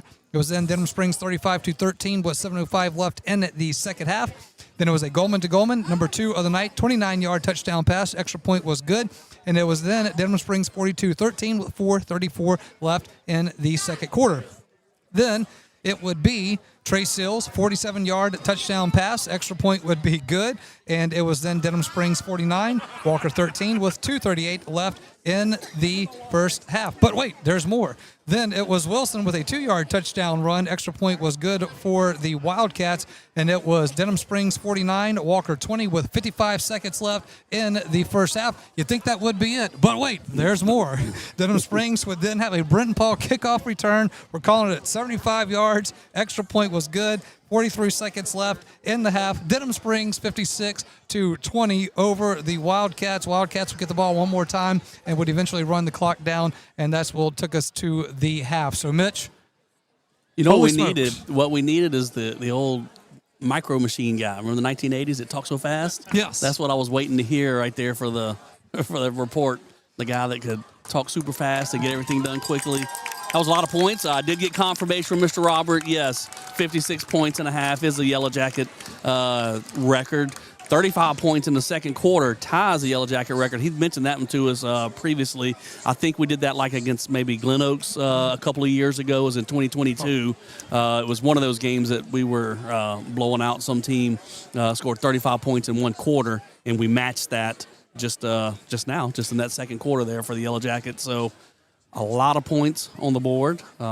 Historical night here from Wildcats team. It is homecoming for the Walker Wildcats, so congratulations to them. Congratulations to them. I'm glad they could get a big crowd here for senior night and homecoming to watch the Yellow Jackets put up 56 points. All right, we are going to take our final timeout here. When we come back, we will have you ready for second half action. It is Denham Springs 56, Walker 20. Back after this on the Whistle Stop Halftime Report. Personal injury? Boyer, Hebert, and Angel. Auto accidents? Boyer, Hebert, and Angel. Workers' compensation? Boyer, Hebert, and Angel. One law firm can handle all of your legal needs, and you don't have to fight big city traffic to find them. Mark Boyer, Dominic Amato, Lucas Schenk, and Allison Costanza have a team of 12 attorneys ready to assist you. The lawyers at Boyer, Hebert, and Angel have invaluable experience that allows them to provide expert legal counsel that's professional, prompt, and productive. Small town values, big city results. Boyer, Hebert, and Angel. Denham Springs High School football broadcasts on YouTube at DS Jacket Vision. Please subscribe. Family Radio 91.9 FM and on the net at johnfineproductions.com are brought to you in part by Triton Outpatient Clinic, Livingston Parish Assessor Jeff Taylor, Todd Caruso, Attorney at Law, Duke's Seafood and Steakhouse, Modad 1 Individual Sewage Treatment System, Forest Grove Plantation, and Billy Leach Professional Title Company. We thank you for your support and patronage of these local businesses. Your local sporting goods store is Sportin' Center. Sportin' Center has all your Denham Springs and surrounding school shirts, caps, clothing, and fan gear. And Sportin' Center is more than just athletics, offering services for businesses and organizations. Sportin' Center does in-house monogramming, screen printing, laser engraving, and large format printing. They can handle all of your advertising, promotional, and sign shop needs with personal, one-on-one customer service. Serving Livingston Parish for close to 50 years. Sportin' Center, 205 South Range Avenue. Sportin' Center, more than just a sports store.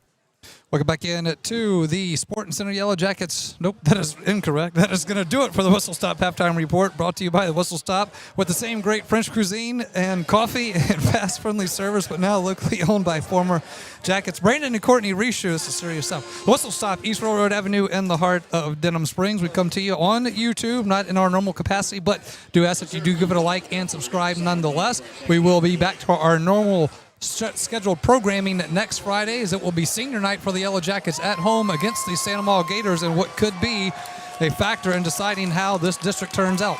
We're going to have video next week? We were going to have video next week. I can 100% confirm we will have video next week. You know, I was just thinking there, looking at the cheerleaders out here on the track in front of the student section. As I was growing up, the Yellow Jacket cheerleaders would throw plastic footballs out every Yellow Jacket touchdown, and that lasted really up until probably just a few years back, and they don't quite do that anymore, and it's a good thing, because there'd be some cheerleaders icing their arms down right now if they were throwing footballs after every touchdown we've scored tonight. All right, Mitch, real quick here. Keys to the second half for the Yellow Jackets? Keys to the second half. Oh, I know it is. Don't let up. Same as the first. I think these guys right here on the sideline seemed a little bit excited right here, getting ready for the second half kickoff. I don't think they're going to be lighting up. I think they're going to stay after it and keep aggressive with it. But obviously, you want to make sure you protect the football. For them to have a chance to get back into the game, there's going to have to be several turnovers. So protect the football. Don't do anything silly with it. And then, hate to say it, but I would love to get through this half without any key injuries at this point. So. Yeah, I was just going to say, at what point do you think we would see a Dylan Johnson come into this game? I'm not sure. I don't think it's not going to be on this first drive. Walker has, like I said, put up 20 points in the first half, and they're going to keep playing, so this game is not completely put away yet. I know that first team offense is going to be out to start the second half. And like I said, the players on the sideline, they're excited. I don't know what the coaches have been talking about. I know they want to keep the energy going, and there's a lot of energy on the sideline right now as Walker is finally lining up for the second half kickoff. Yep, we are ready to get second half underway here from Wildcat Stadium on Thursday night of Yellow Jackets football. Here is the kick. Kick is going to be to Tanner Kerner. Gets it at the 12-yard line. He's to the 15, the 20, to the 25, still on his feet. Gets to about the 30-yard line. Going to be 1st and 10 for the Yellow Jackets. Decent starting position there for Denham Springs. Yep, Yellow Jackets will come out on the Yellow Jacket 32-yard line, it looks like.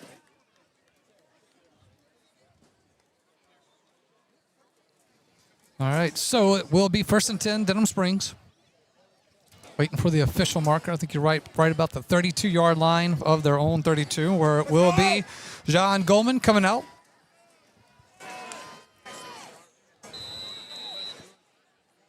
Goldman will start this one from the shotgun. He has Tanner Kerner in the backfield, lined up to his right. Two receivers to the near sideline here. Near sideline for us is the Yellow Jacket sideline. Here is a snap. We'll hand it off to Kerner. Kerner will spin around at the 35 and will find a little bit of room. And we brought down right about the 35 for about a 3-yard pickup.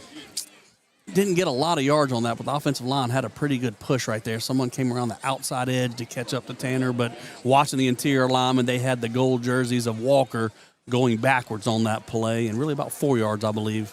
I want to give a quick shout-out to the YouTube chat that has stuck with us here. They've been having a lot of fun with the situation, as we're calling it here, from Walker, and Coach John had a few.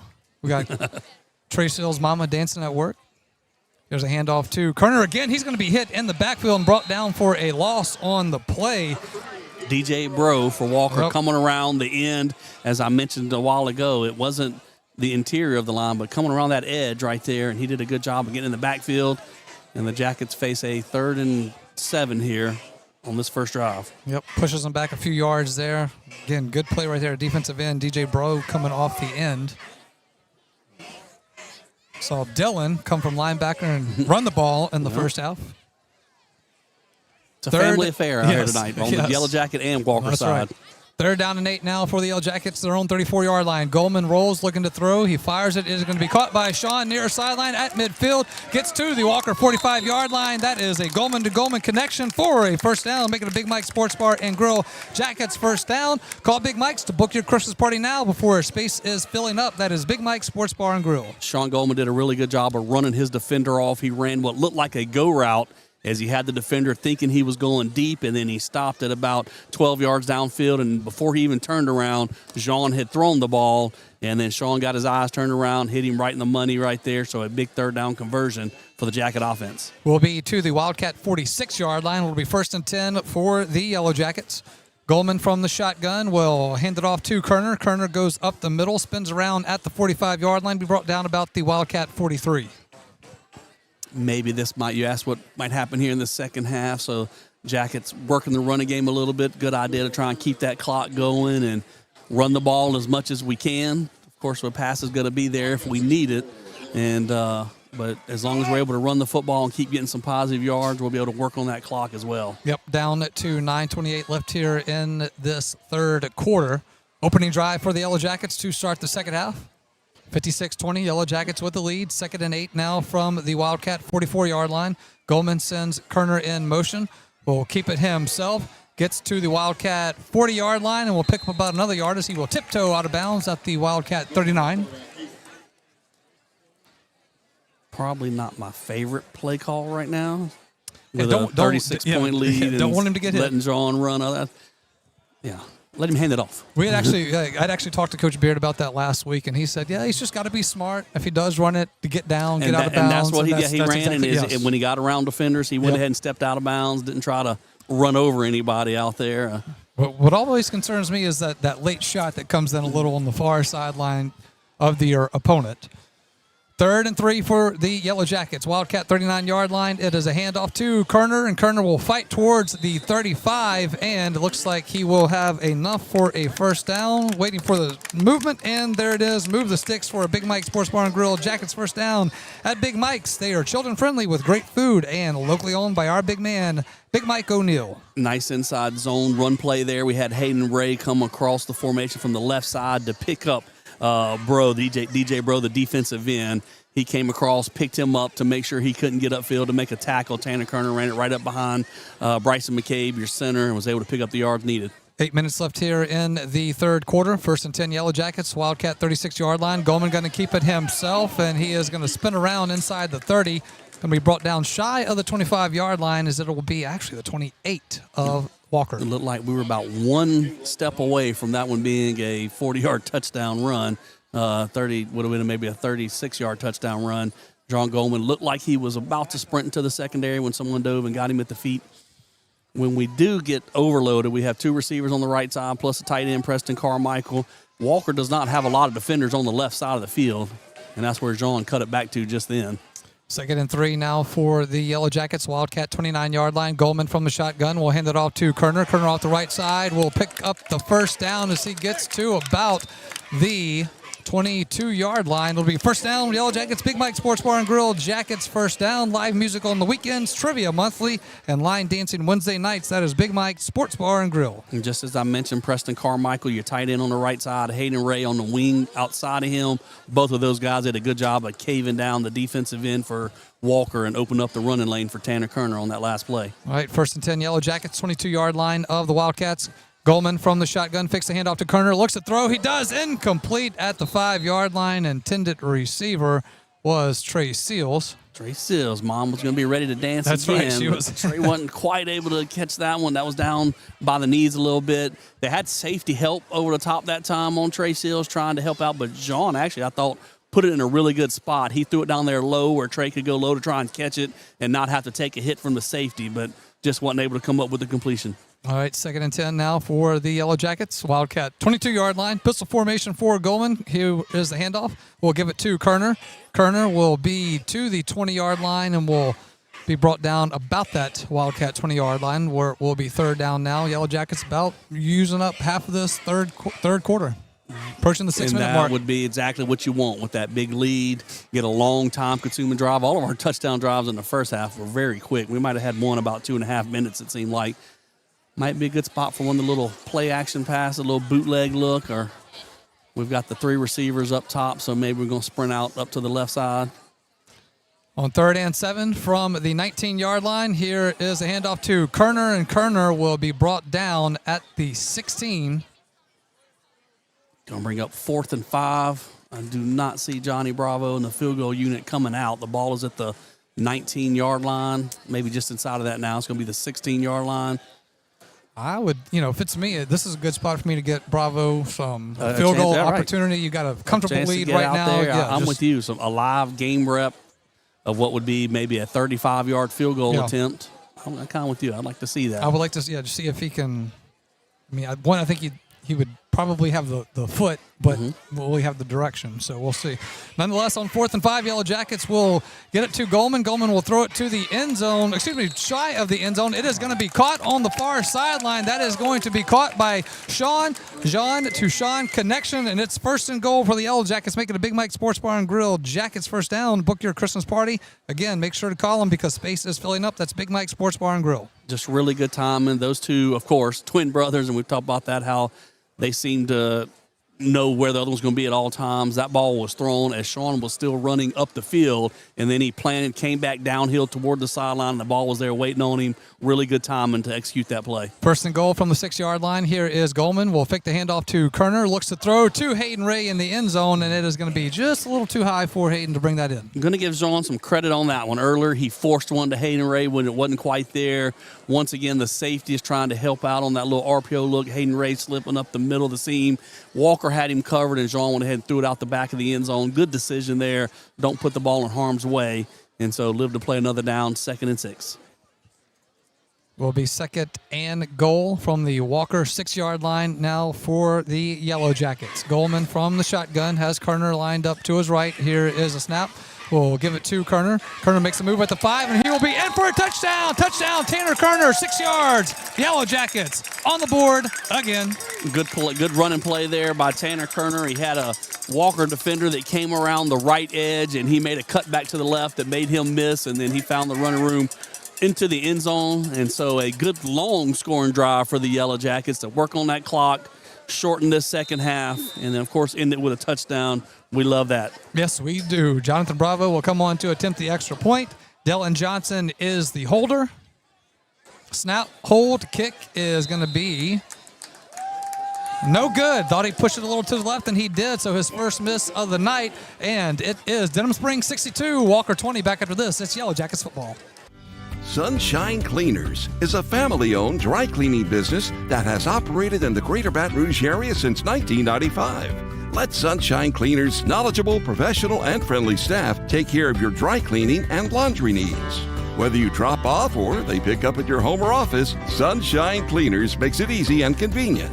Sunshine Cleaners, Railroad Avenue in Denham Springs, with locations at Walker and Baton Rouge. Visit sunshinecleaners.net. Welcome back in to Yellow Jackets football. Coming up, it will be the Brandy Robertson State Farm Insurance scoring drive for Auto, Home, and Life. It's Brandy Robertson State Farm Insurance. Team members include Amanda Cook, Justin Summerall, Janet Goins, Brittany Watkins, and Katie Switzer. Visit betterwithbrandy.net. What do you got, Mitch? Caught you off guard. I was catching up on something I'll talk about in a minute, but 68-yard scoring drive for the Yellow Jackets, 7 minutes and 13 seconds. We worked on that clock right there. Finished up with a Tanner Kerner 5-yard touchdown run, 6-yard touchdown run, and the Yellow Jackets take a 62-20 lead. Herrera will kick it off, fielded by the Wildcats at the 30-yard line to the 35, to the 40, almost to the 45-yard line. Nice return right there by London again, but Yellow Jackets now with a 62-20 lead over the Wildcats. Looks like running clock is in effect. Yes, I believe so. Now the Yellow Jackets are up 42 points. We'll hit that running clock. And I was chuckling about a while ago. I was just seeing a message that I know Miss Kathy DeGeneres, I believe she's listening to us on the radio and wondering why we didn't have video. And another friend was helping explain to her that we just didn't have the permission to shoot video. But you know what? We're on the radio, and I believe she's listening to us. So another shout out to Miss DeGeneres. And absolutely. I know she's always listening. Our biggest fan. Coach Kyle Caskey was listening as well on YouTube. Didn't like that he couldn't see the game tonight, as he loves this offense. Here's a handoff now for the Wildcats. That is going to be to Wilson, and Wilson is off to the races. He gets to the 20, the 10, the 5, and he will be in for the touchdown. Jaden Wilson, wow. Much like in the first half, the Jackets scored quickly, and then Jaden Wilson with a big, long touchdown run to answer it immediately. And after the Jackets scored to start this second half, he takes a handoff up the middle. Looked like a very similar play as we were describing before. Broke one tackle and then sprinted the rest of the way for a touchdown. but we do still have the running clock. So extra point now by the Wildcats coming up. That is going to be from Stern. Going to call it about a 55-yard touchdown run for Wilson. Here's a snap, kick. Extra point is through the uprights. Extra point is good. And with 2:58 left here in the third quarter, Denham Springs 62, Walker 27. Back after this, Yellow Jackets football. You are our first priority at Innovative Audio. Innovative Audio offers the very best selection of mobile audio and video, window tint, and vehicle security. Innovative Audio's installation and tinting is the finest in the industry. And Innovative Audio's work comes with lifetime warranties on all audio, video, and tint installations. Most importantly, Innovative Audio specializes in serving you. You are our first priority at Innovative Audio, 1400 South Range, Denham Springs. Visit us on Facebook. Welcome back in to Yellow Jackets football. It is Denham Springs 62, Walker 27, 2:58 left here in this third quarter. So unlike the week before, they do stop the clock after the points there. I mean, we didn't last week. I know. Well, I mean, everything is. We were at home last week too. We were, and yep. But it was running on the extra point. But and then I thought they were there. supposed to. Yeah, I thought on extra points like that they were supposed to. Like stop it after an extra point and before the kickoff. And you should. I mean, there's no reason just for the clock to run 2 minutes for no reason at all. It will be the Wildcats kicking off to Denham Springs. Here is the kick going to be fielded by the Yellow Jackets at the 30-yard line to the 35 and being tackled just shy of the 40. And who's on the return? Caden Milligan, I'm pretty sure. Okay. Yep, Milligan on the return. Yep. Okay, yeah, clock is still running now. So, yeah, we had talked about that last week. Running it during the change of possession like that was just a bit much, but nonetheless, here we are. And it looks like the first string offense for the Jackets is going to get a break for the rest of the night. So a lot of the younger guys get some action here, and that's always fun. Get the roster out here. Yep, there you go. That's right. Get ready. Last update we had was 17-14, EA with the lead over Dutchtown in the third quarter. So who do we want in that one? I mean, one of them's going to knock each other out, but I'd rather Dutchtown get the win since we did beat Dutchtown. I mean, it's not going to matter. It's going to if there's two teams that finish with one loss, you're both declared co-champions regardless. But don't they have to, I think Mr. Robert was telling me that they have to elect one team to be the district representative when they have their district meeting with the coaches to decide all team district and all that anyway. Just save some gas money and host it at home. 24-14 now, EA over Dutchtown in the fourth quarter now. Here is Dylan Johnson. He will get his first action of the night, will be a handoff. Caden Milligan. Is that going to be Milligan? Yep. So we'll have Milligan. Probably see a little Enzo Landry. Enzo's back, huh? Yep. You know, you mentioned that, and I was kind of looking. I do see him stretching on the sideline, so he's probably ready to come in at any moment. We're just seeing out there on the field also Jalen Williams. Remember, we called his name out one time last week. Sophomore for one touchdown. He got in and caught a 30-yard touchdown pass on. Did you hear Coach Beard when I said Jalen Williams? He's like, wow, that's my favorite. Got to be good for a head coach at this level to see a sophomore get into a varsity game like that, and in his first opportunity, boom. Under a minute now left here in the third quarter, 2nd and 10 for the Yellow Jackets from the Wildcat 39-yard line. Johnson will hand it off in the backfield. That is Caden Milligan again, and he will get across the 40 to his own 41-yard line and might do it for third quarter action here. We're just going to wait and see. That should get us to the fourth quarter. Yep. Clocking out 30 seconds. A quick third quarter, aided by a long touchdown drive for the Jackets. That was nice. Worked up the clock, ran the football, and a long touchdown drive. And then once the running clock got going. Third quarter. Go ahead. We'll get back after this. Third quarter in the books here from Wildcat Stadium. Denham Springs 62, Walker 27. We're back after this. It is Yellow Jackets football. Hi, I'm Jacob Neal, a nurse practitioner at North Oaks Urgent Care. When you're not feeling your best, whether it's an illness, injury, or something in between, you shouldn't have to wait to feel better. That's why we're here for you every day from 7 a.m. to 8 p.m. at 4 convenient locations. Walk-ins are always welcome, or you can save time by reserving your spot online at northoaks.org/urgent care. We're here to provide expert care right when you need it. North Oaks Health System, improving lives every time, every touch. Denham Springs High School football broadcasts on YouTube at DS Jacket Vision. Please subscribe. Family Radio 91.9 FM and on the net at johnfineproductions.com are brought to you in part by Hunt's Tire Pros and Car Care in Central, Safe Voyage Tattoo, Use Safe and Lock, District Court Judge Brian Abels, Mashan and Associates General Contractors, David Azar Shelter Insurance Company, and Coconut Willie's Daiquiris. We thank you for your support and patronage of these local businesses.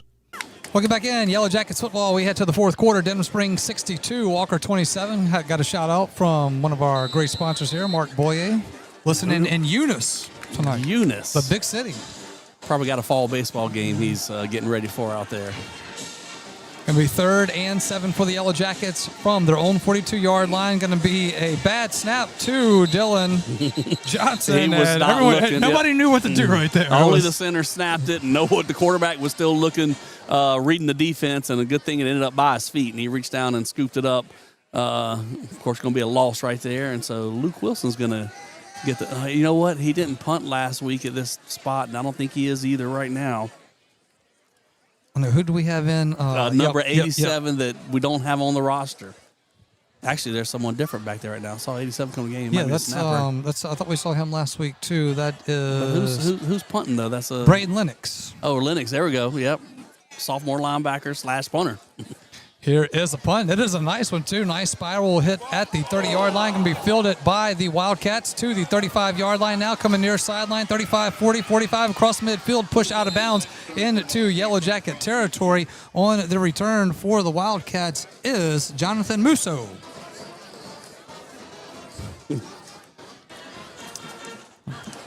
Clock will continue to run here. You know, while we were at halftime, I was able to check my phone, and LSU is getting a new AD. They made that official. Oh, did they name who it is? No, they haven't named one. But so you're saying Scott Woodward was officially relieved of his duties? It's been quite the news cycle for LSU over the last few days. Nothing to stop. This week has been exciting for LSU as our kickoff teams. Sometimes we get it. Sometimes the other team makes a big return. Sometimes we get stopped. You never know what's going to happen. Well, LSU right now, you just don't know what to expect at any moment. There is Jace Evans, 1st and 10. It'll be from the Yellow Jacket 45-yard line. He will hand it off to Jaden Wilson, and Wilson will get about a 5-yard pickup on the carry. And Mitch, I think the collective argument in Baton Rouge right now is for the governor to stay out of the LSU situation. And even if he is doing something behind the scenes, how about it is behind the scenes and not out in front and speaking every chance he gets? Like, just why bring attention to it? Just Kim Mulkey. Good one, Mr. Robert. I wouldn't be surprised. 2nd and 5 now from the Yellow Jacket 40-yard line. I'd be for that. Walker. I would be for it. You can't tell her no, I'll assure you that. Here's a handoff in the backfield to Jaden Wilson. Wilson will go up the middle and will get to the Yellow Jacket 35, actually make it to the Yellow Jacket 32-yard line, and it will be a 1st down for the Wildcats. You know who's not looking for a new AD? Denham Springs High School. No. I believe the AD, Coach Beard, is very happy with the way the football results are going. Both boys and girls basketball are in the midst of great runs right now. The soccer programs are doing great. Yeah. I believe the AD is doing a fine job at Denham Springs High School. Mitch, do you owe him some money or something? What's going on here? 1st and 10 now for the Wildcats from the Yellow Jacket 33-yard line. Clock running with 8:43. Evans will fake the handoff. Will keep it himself. He will get to the 30-yard line. Tries to bounce it out. Will get pushed out of bounds around the Yellow Jacket 25. And look, it's senior night here for Walker. Obviously, game not going the way they want, but it's, I can respect watching seniors still staying on the field and fighting hard. That's, good for them. And you could see before the game, those guys were playing with some excitement, absolutely. And they were wanting to go out on a good note. Haven't racked up the wins like they're used to. They've put a couple really good back-to-back years together the last couple of seasons, and then this one just hasn't gone well for them, but they're still out there fighting and playing hard. Got to be 1st and 10 from the Yellow Jacket 23-yard line. Here is the handoff to Jaden Wilson again. And he'll pick up a couple on the carry. Yep, good tackle by Chris McKnight, a senior linebacker. We've called his name out a few times on special teams, but right now getting some reps in there on the defensive side of the ball and a good tackle. Clock continues to run with 7:40 left here in the fourth quarter now. Denham Springs 62, Walker 27. So now we can start looking forward to next week a little bit. I tell you what, if you like points, next week, as many as we've had tonight, Santa Maria has a really good offense, and they have given up a lot of points as well. So 2nd and 7 now from the Yellow Jacket 20-yard line for the Wildcats. Here's a handoff in the backfield again to Jaden Wilson, and he will be brought down for a loss on the play. And the punter, what the tackle there? Lennox. So, but just thinking ahead, Santa Maria, they lost to EA 49-48. They beat Live Oak 55-52. They put up a bunch of points, but they give up a lot. And we know our Jacket offense can score the points. I would expect a lot of fireworks next Friday night. And if you can get out to come watch that, I would highly encourage you be in Jacket Stadium there to watch it in person. But if you can't, you can join us right here, as you always do on Friday nights, and we will once again have video next week. We're going to put Chris Ledoux to work next week. He's going to have to get back on the camera. Here is another handoff in the backfield to Jaden Wilson on 3rd and 8, trying to find the edge. He does at the 10. He's to the 5, and he is in for a touchdown. Jaden Wilson with a 22-yard touchdown run, and the Wildcats still showing some fight. Speaking of senior night, Jaden Wilson's had a heck of a senior night. He's got to have, 150, 160 yards rushing, because he had the big 85-yard touchdown run to start the game. He had another, 50-yard touchdown almost a little while ago in the third quarter. And so he's having a senior night, putting up some great stats tonight. Extra point coming on for the Wildcats. It will be Stern to attempt the extra point. Musso is the holder. Here's a snap. The hold. Kick is up. Through the uprights. Extra point is good. 5:40 left here in the fourth quarter. Denham Springs 62, Walker 33. Back after this, it's Yellow Jackets football. With Bank Plus, your account is always just a tap away. Bank anywhere, anytime with free Bank Plus mobile banking. Pay bills, transfer funds, and check your account day or night with the Bank Plus mobile app. Deposit checks with the snap of a photo. Keep tabs on your account with transaction alerts. Lost your debit card? Disable it instantly from your smartphone. Then, turn it back on when you find it. Your bank, your plus. Learn more at bankplus.net. Member FDIC. Hey, it's Max Sellers from Ralph Sellers Chevrolet. We are again excited to be a sponsor of the Denham Springs Fighting Yellow Jackets football team this year. We appreciate all the support from your community in our first few years in business, and we are excited about things to come. Whether it's a new or used car, truck, or SUV, award-winning service from our dedicated service and parts staff, or even an outstanding collision repair for your vehicle, Ralph Sellers Chevrolet wants to earn your business. From our Ralph Sellers Chevrolet dealership family to your school family, go Jackets!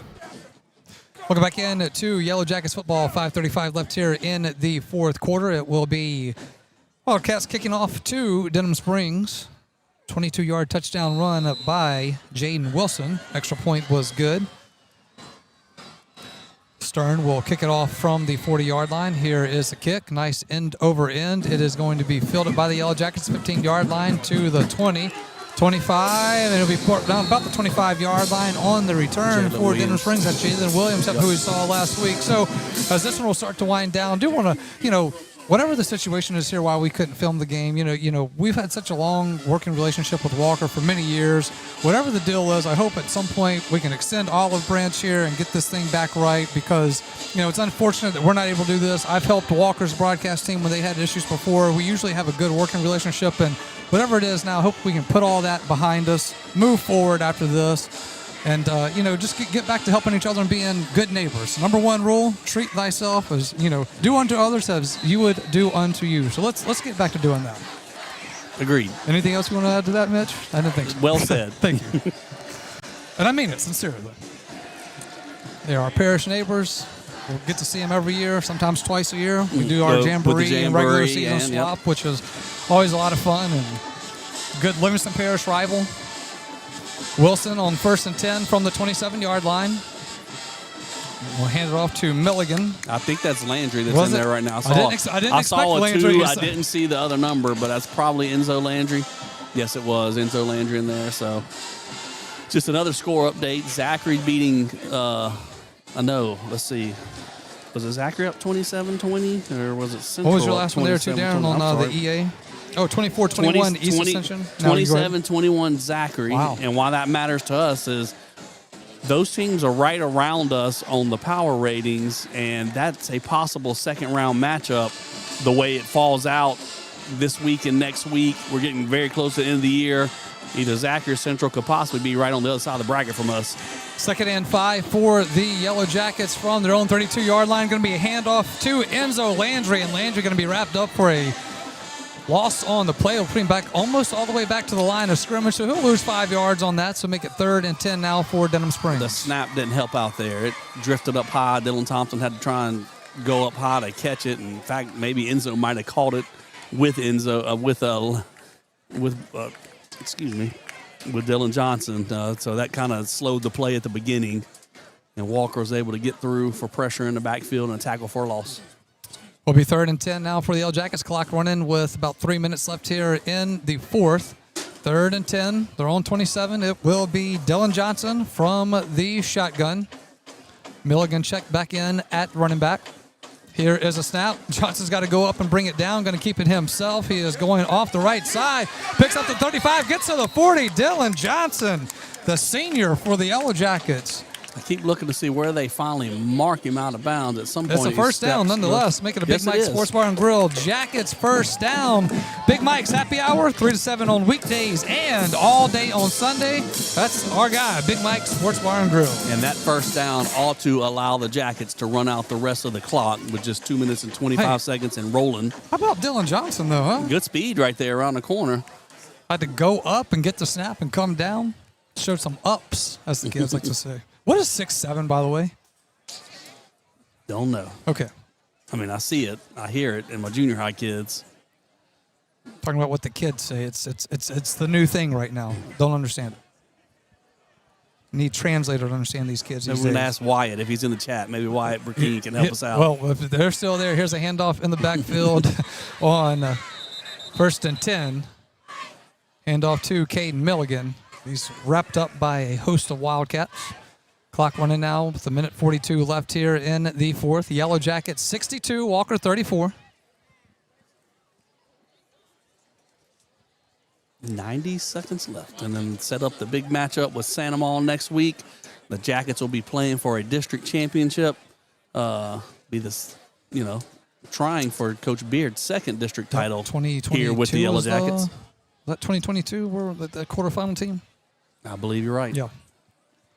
Yep, missed the playoffs the next year and then last year. Yep. Going to be 2nd down and 13 for the Yellow Jackets. Clock hitting close to a minute left. Johnson's going to go up for the snap again. We'll give it to Enzo Landry. Landry will be brought down back at the 30-yard line, so a loss of 5 there, but Yellow Jackets just getting this down under I know we'd like to run some plays with these guys and let them run a little offense, but the last couple of snaps, I'm almost like, let's just take a knee on this last one. It hasn't looked that great. We're going backwards. Going to be 3rd and 17 now for the Yellow Jackets. One more snap for Denham Springs to put this one away. On 3rd and 17 from their own 31-yard line, Dylan Johnson will line it up from the shotgun. Enzo Landry watching the clock to see, running it down to make sure he doesn't have to run another one after this. Here's a snap. It goes over his head. It is at the 10-yard line. He will cover it up. It's going to be 4th and long now for Denham Springs. And Mitch, what'd you say there? Just the snaps they were getting progressively worse. All right, but nonetheless, that will do it for this one. Yellow Jackets win. Make that a Bank Plus win. Remember, you can win by visiting Bank Plus for all of your personal and business financial needs. That's Bank Plus, 822 South Range Avenue in Denham Springs. That sends us to the Ralph Seller Chevrolet halftime. Gosh almighty, that's the second time I did that tonight. Ralph Seller Chevrolet postgame show brought to you by Ralph Seller Chevrolet just over the Amy River in Baton Rouge. Ralph Seller Chevrolet, located at 1501 Florida Boulevard, and is open for your automotive needs. Ready to serve you at a Chevrolet location familiar to you for over 40 years. That is the parts manager at Ralph Seller Chevrolet is our good friend Jim McChristian, a proud supporter of the Denham Springs Yellow Jackets. Come visit Ralph Seller Chevrolet. Denham Springs 62, Walker 34. We're back after this. It's Yellow Jackets football. 4 decades, Smith Accounting is celebrating its 40th anniversary. With Randy Smith, along with Mickey McMorris and a terrific staff, Smith Accounting Services can handle all of your accounting needs. personal taxes, computerized payroll services, corporate income taxes, business taxes, and bookkeeping. Smith Accounting Services, 227 East Railroad, Denham Springs. Celebrating 40 years of service, count on it at Smith Accounting Services.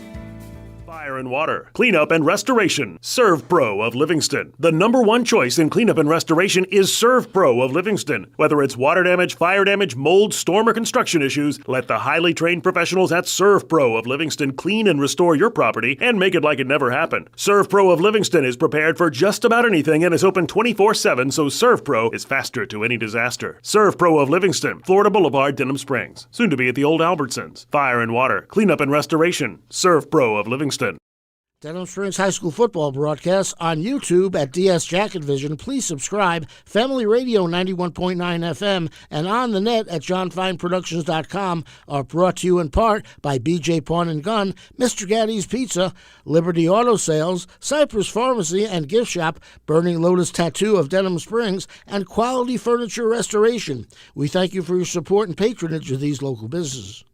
If you're a small business owner in the Denham Springs area, think about everything you need to help your business succeed. You need a plan, happy customers, steady cash flow, and an insurance agent that gets you. State Farm agent Brandy Robertson runs a small business in the Denham Springs community area too, and she understands the unique needs of local business owners. She will make it easy to choose the right protection at the right price. Because one thing you don't need is insurance stress. Call State Farm agent Brandy Robertson for your small business needs. Like a good neighbor, State Farm is there. Bond Roten Eye Clinic is your full-service eye care specialist. Dr. Hunter Bond and Dr. Chris Roten and their staff expertly handle all of your eye care needs. A former Jackets football player, Dr. Hunter Bond is proud to serve the Denham Springs community that gave so much to him. You can visit Bond Roten Eye Clinic at 222 Veterans Boulevard in Denham Springs or call 791-2020. That's Bond Roten Eye Clinic in Denham Springs with locations in Hammond and Amite. Peak Performance Physical Therapy is excited to announce the opening of our newest clinic location in Watson. We are located at 32871 Highway 16 at the corner of Amite Church Road and Highway 16. And don't forget about our Denham Springs Clinic located at 145 Aspen Square next to Spectrum Fitness Club. At Peak Performance Physical Therapy, we treat the athlete and everyone. If your saving for retirement approach involves the phrase, "I'll get around to it someday," Edward Jones can help. When it comes to meeting your goals, time can be on your side, and there's no better time than now to get started toward your retirement goals. Edward Jones Financial Advisors Scott Landry and Sims White can help. Stop by their office at 179 Del Orleans. That's Scott Landry and Sims White at Edward Jones, 179 Del Orleans, right across from the post office. Edward Jones, making sense of investing. Member SIPC.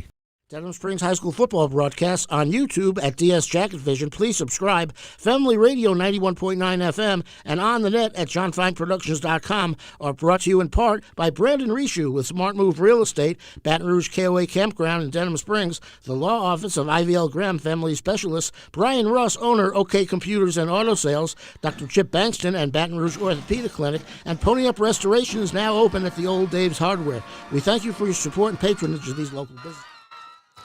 As we welcome back in to the Ralph Seller Chevrolet post-game show, it is Denham Springs 62, Wildcats 34. The Yellow Jackets will now improve to 7-2 on the season and 4-1 in district play. Now going to do a quick rundown of the scoring as it happened in this one. It was starting off Goldman to Goldman, 13-yard touchdown. Denham Springs up 7-0. It was Braylon Wilson, 85-yard touchdown for the Wildcats. We were tied up at 7 apiece there in the first quarter. Then it was John Goldman, 1-yard touchdown run. Extra point was good. 7:54 left in the first. 14-7. Yellow Jackets with the lead. Then it would be Goldman to Trey Seals, 28-yard touchdown pass, and it was extra point was good. 3:58 left in the first quarter. 21-7 Yellow Jackets with the lead. Then it would be a Richard pass for 33 yards, and that would get the Wildcats to 13.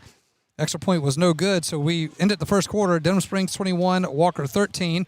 We go to the second quarter. Brenton Paul, 5-yard touchdown run. Extra point was good. 10:28 left in the second quarter. 28-13 Yellow Jackets with the lead. Then it would be a Tanner Kerner 4-yard touchdown run. Extra point was good. 7:05 left in the half, and it was 35-13 Yellow Jackets. Then it would be another Goldman to Goldman connection for 29 yards. Extra point was good there with 4:34 left in the second. 42-13 Yellow Jackets with the lead. Then it would be a Trey Sills 47-yard touchdown pass. Extra point was good. 49-13 with 2:18 left in the second quarter for the Yellow Jackets. Then it would be a Braylon Wilson 2-yard touchdown run. Extra point was good with 55 seconds left in the second quarter. It was Denham Springs 49, Walker 20. Then Brenton Paul would return it, what we're saying, about 75 yards. Kickoff return for a touchdown would extend the lead with 43 seconds left in the half. Extra point was good by Bravo, 56-20, and that's how we took it to the half. Not a lot of scoring in the second half. It would be Denham Springs opening drive would take up, 7:15 in that third quarter. To start off that one, it was a Tanner Kerner 6-yard touchdown run. Extra point was no good on that one. And with 4:23 left in the third quarter, 62-20, Yellow Jackets with the lead. Then it would be another Braylon Wilson touchdown for the Wildcats. Extra point was good. And it was then 2:58 left in the third quarter, and it was 62-27. That would end the third quarter. And then it would be one more touchdown for the Wildcats. It would be a 22-yard touchdown run by Braylon Wilson, and that would, extra point would be good there, and then that would end it for us. Jaden Wilson, my bad, Jaden Wilson, those not Braylon, Jalen Wilson, and that would get us to 62-34, the final here from Wildcat Stadium. And again, improves Yellow Jackets to 7-2 overall, 4-1 in district play. And next week, it will be the Santa Maria Gators coming to Yellow Jacket Stadium for senior night. When we come back, Mitch will jump in as we kind of break this one down, because there was a lot going on in this one and a lot of scoring going on and a lot of fun going on. But now, quickly, we'll put this one behind you on a Thursday night as you get ready with a little extra time for the Santa Maria Gators coming to Yellow Jacket Stadium. Stay with us back after this timeout on the Ralph Seller Chevrolet postgame show. For all your flooring and carpet needs, it's Floor Store Carpet One. At Floor Store Carpet One, they offer prompt, quality personal service. They'll take care of you right away. The Floor Store Carpet One has an extensive product line: wood, carpet, plastic laminate, ceramic tile, natural stone, countertops, and showers. The Floor Store Carpet One also carries luxury vinyl tile, which many customers rave about, serving the community since 1984. The Floor Store Carpet One, 1/2 mile from the Amite River Bridge on Florida in Denham Springs. 4 decades, Smith Accounting is celebrating its 40th anniversary. With Randy Smith, along with Mickey McMorris and a terrific staff, Smith Accounting Services can handle all of your accounting needs. Personal taxes, computerized payroll services, corporate income taxes, business taxes, and bookkeeping.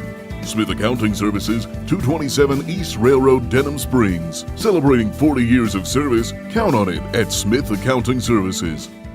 The tradition continues. The Whistle Stop has been serving Denham Springs for years, and they're still doing that, but are now locally owned by former Jackets Brandon and Courtney Rishu. The Whistle Stop has the same friendly staff, the great coffee and French cuisine, and wonderful service. And don't worry, Brandon owns the joint, but he won't be cooking up any of the delectable cuisine or brewing the coffee. He'll let the professionals handle that, as they have for years at the Whistle Stop, East Railroad Avenue in the heart of Denham Springs. Your local sporting goods store is Sportin' Center. Sportin' Center has all your Denham Springs and surrounding school shirts, caps, clothing, and fan gear. And Sportin' Center is more than just athletics, offering services for businesses and organizations. Sportin' Center does in-house monogramming, screen printing, laser engraving, and large format printing. They can handle all of your advertising, promotional, and sign shop needs with personal, one-on-one customer service. Serving Livingston Parish for close to 50 years. Sportin' Center, 205 South Range Avenue. Sportin' Center, more than just a sports store. If you're a small business owner in the Denham Springs area, think about everything you need to help your business succeed. You need a plan, happy customers, steady cash flow, and an insurance agent that gets you. State Farm agent Brandy Robertson runs a small business in the Denham Springs community area too, and she understands the unique needs of local business owners. She will make it easy to choose the right protection at the right price. Because one thing you don't need is insurance stress. Call State Farm agent Brandy Robertson for your small business needs. Like a good neighbor, State Farm is there. Von Roten Eye Clinic is your full-service eye care specialist. Dr. Hunter Bond and Dr. Chris Roten and their staff expertly handle all of your eye care needs. A former Jackets football player, Dr. Hunter Bond is proud to serve the Denham Springs community that gave so much to him. You can visit Von Roten Eye Clinic at 222 Veterans Boulevard in Denham Springs or call 791-2020. That's Von Roten Eye Clinic in Denham Springs, with locations in Hammond and Ames. Denham Springs High School football broadcasts on YouTube at DS Jacket Vision. Please subscribe. Family Radio 91.9 FM and on the net at johnfineproductions.com are brought to you in part by Livingston Parish Clerk of Court Jason Harris, Family Wellness and Healthcare of Louisiana, El King Company, Performance Collision Center, Denny Pauline with 5-Star Printing, Horace Wilkinson State Farm Insurance, Sport Clips, and Dr. Brandon Wax with the Eye Center of Denham Springs. We thank you so much for your support and patronage of these local businesses. Welcome back in to Yellow Jackets football. It is the Ralph Sellers Chevrolet post-game show. Got it right, Mitch. How about that? For the first time you know tonight, you got it on the first try. try. Mitch, that's not what I was looking for. But look, hey, want to thank everybody who was tuned in here tonight. We obviously couldn't film it again. Do hope that we can figure out the situation here with Walker, as they are parish neighbors and friends, and we just want to get back to helping each other. So hopefully we can do that sooner than later. But nonetheless, for all of you who did stay with us and were in the chat there, we had Tracy Hill's mama dancing at work. We had Joe from Montana watching. We had Coach Beard's, I say watching, listening. We had Coach Beard's family in Birmingham was tuned in. I mean, we had, Mark Boyer was watching in Eunice. I mean, we were still well covered here tonight. Kathy DeGeneres Miss Kathy DeGeneres, of course. Yep. All right, so let's, Mitch, with the district standings now. So Denham Springs now moves up to 4-1. If you are still looking there, can I just interrupt for 1 second? Absolutely. Because while you were going through the post-game wrap-up and all of that, what I thought about was we have scored 125 points against our two parish rivals. Yes. In 2 games, 125 points. It's pretty good. I mean, I emailed Coach Fournier the other day. I said, this is record-breaking stuff that's happening. Like, history is being written right now, and it continues here. But, Mitch, Yellow Jackets are going to be tied for first place now with the 4-1 record in district play. So EA and Dutchtown are battling out right now. One of those is going to win that one. Looks like EA had the advantage there as of late. We'll try to keep you updated on that one. But district's coming down. You got Santa Maria Gators are coming in at 2-2 next week. We'll see what they do this week. But let's see, Santa Maria is playing at Prairieville, so that could be. I mean, Prairieville could put up a fight there. You never know. But going to be a lot of points for that matchup, no doubt. With Santa Maria coming into Denham Springs, as you mentioned there. But before we get to that, go ahead. Yeah, I was just going to say before we get to that. I mean, what a performance here by the Yellow Jackets, continuing to just I think I joked about it. We're just running out of ways to describe this, and they come in here on a Thursday night and just keep it going on all cylinders. I guess you just say keeping your foot on the gas pedal is what you can say about the offense, because once again we put up 21 points in the first quarter, just right off the bat. Taking the ball, getting down there when you recovered the fumble on the opening kickoff and score a touchdown in one play, and then Walker answers, but you go right back down the field and score a touchdown very quickly after that. And just when you put that kind of pressure on other teams and you're scoring touchdowns, not just scoring drives where you end it with field goals, but scoring touchdowns, and that puts a lot of pressure on the other team when they have the ball on offense. And then give Walker credit, they had some plays tonight. The running back had a real good night for them, and they found their way into the end zone a couple times, but the defense made several stops, forced a few turnovers, had another blocked punt tonight. That's 2 weeks in a row we've had a blocked punt. Had a good kickoff return on another time, so we've got some good special teams plays out of it. Got a few defensive stops. Quentin Clay had another interception, and then the offense just keeps answering every time they get the football back in their hands, and it's just been so much fun to watch. Really, just the last, 5 games now we're looking at, they have just offense has been just running up and down the field and putting points on the board. All right, so again, 62-34, the final here from Wildcat Stadium, and it will be the Santa Maria Gators coming to Yellow Jacket Stadium next week. We're going to take our final timeout. We'll come back here and wrap it up on the Ralph Sellers Chevrolet post-game show. Big Mike's Sports Bar and Grill has it going on. Big Mike's has burgers, steaks, seafood, pizza, salad, sides, and desserts. 40 TVs. Big Mike's is open late after the game. Live music on the weekend. Locally owned and operated by Denham Springs High School graduate Big Mike O'Neill. Check out the Denham Springs Athletics Hall of Fame at Big Mike's. Big Mike's Sports Bar and Grill, 123 Aspen Square, Denham, or delivery through DoorDash or Grubhub. Your local tree service in Denham Springs is Louisiana Tree Pro. Louisiana Tree Pro is a licensed and insured arborist. Louisiana Tree Pro is the only company in the parish that has a saw head, so they can remove trees by remote, making the job safer and more efficient. Louisiana Tree Pro specializes in emergency removal of trees on homes, and they're experienced with billing insurance companies. And Louisiana Tree Pro offers free quotes. Denham Springs owned and operated by Josh Howard. That's Louisiana Tree Pro. Visit treeprola.com. You know, Demco is more than just an electric company. We're your local member-owned co-op, your neighbors, your family, and your friends. Our not-for-profit structure means that we can invest in youth programs that empower the next generation to grow, lead, and make a difference. It's all part of our mission to strengthen our communities and create a brighter future for all. Demco, powering life and community. That's the cooperative difference. Hey, it's Max Sellers from Ralph Sellers Chevrolet. We're again excited to be a sponsor of the Denham Springs Fighting Yellow Jackets football team this year. We appreciate all the support from your community in our first few years in business, and we are excited about things to come. Whether it's a new or used car, truck, or SUV, award-winning service from our dedicated service and parts staff, or even an outstanding collision repair for your vehicle, Ralph Sellers Chevrolet wants to earn your business. From our Ralph Sellers Chevrolet dealership family to your school family, go Jackets!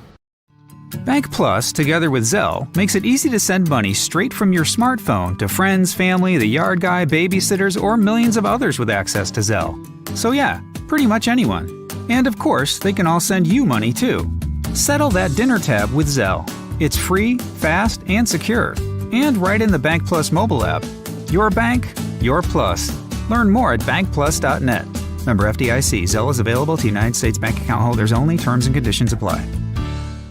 Denham Springs High School football broadcasts on YouTube at DS Jacket Vision. Please subscribe. Family Radio 91.9 FM and on the net at johnfineproductions.com are brought to you in part by Forest Grove Plantation, Liberty Auto Sales, Shea Landry Closing Attorney, Milestone Title, Triton Outpatient Clinic, Livingston Parish Assessor Jeff Taylor, Modad One Individual Sewage Treatment System, and Duke Seafood and Steakhouse. We thank you for your support and patronage of these local businesses. Since 1898, the Livingston Parish News, an award-winning media outlet, has served as the news source for our community. The Livingston Parish News is available in print and online at www.livingstonparishnews.com. For complete and comprehensive coverage of what is making news in Livingston Parish, as well as Livingston Parish sports, we have you covered. Opinions, politics, lifestyle, and the arts. No matter how big or small the story, the Livingston Parish News is your source for community news in our parish. Serving Livingston Parish for more than 120 years, it's the Livingston Parish News.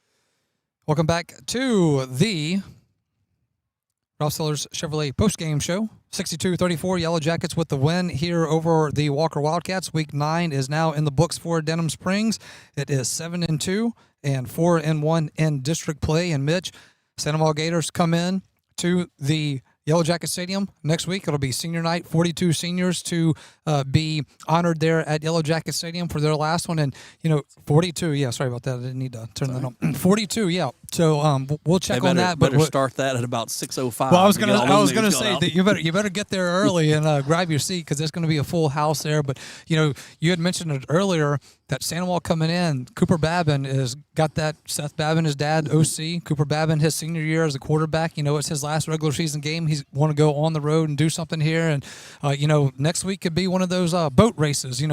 Coach Beard talked about Walker not wanting to do that so much here tonight. He's like, I don't think they want to get in a boat race. They're not going to do anything different. They're just going to try to control the clock. But what your defense does, again, is you get someone behind the sticks, you get them behind the scoreboard, they start chasing the points, and here you go. You got a nice 62-34 win. But Santa Maria coming in, I know you've been watching a lot of film, so go ahead and tell me what you I have. Your already early peeked scouting. ahead. Oh, I know really you did. have. I know you did. I told you, I kind of got bored watching Walker and Dutchtown, so I was like, let me put on Live Oak and Santa Maria just to have some entertainment because that was such a high-scoring game. But Live Oak's had our number the last few years. We haven't beat them since that 2020. Yeah, Santa Maria. Thank you. Yeah, Santa Maria.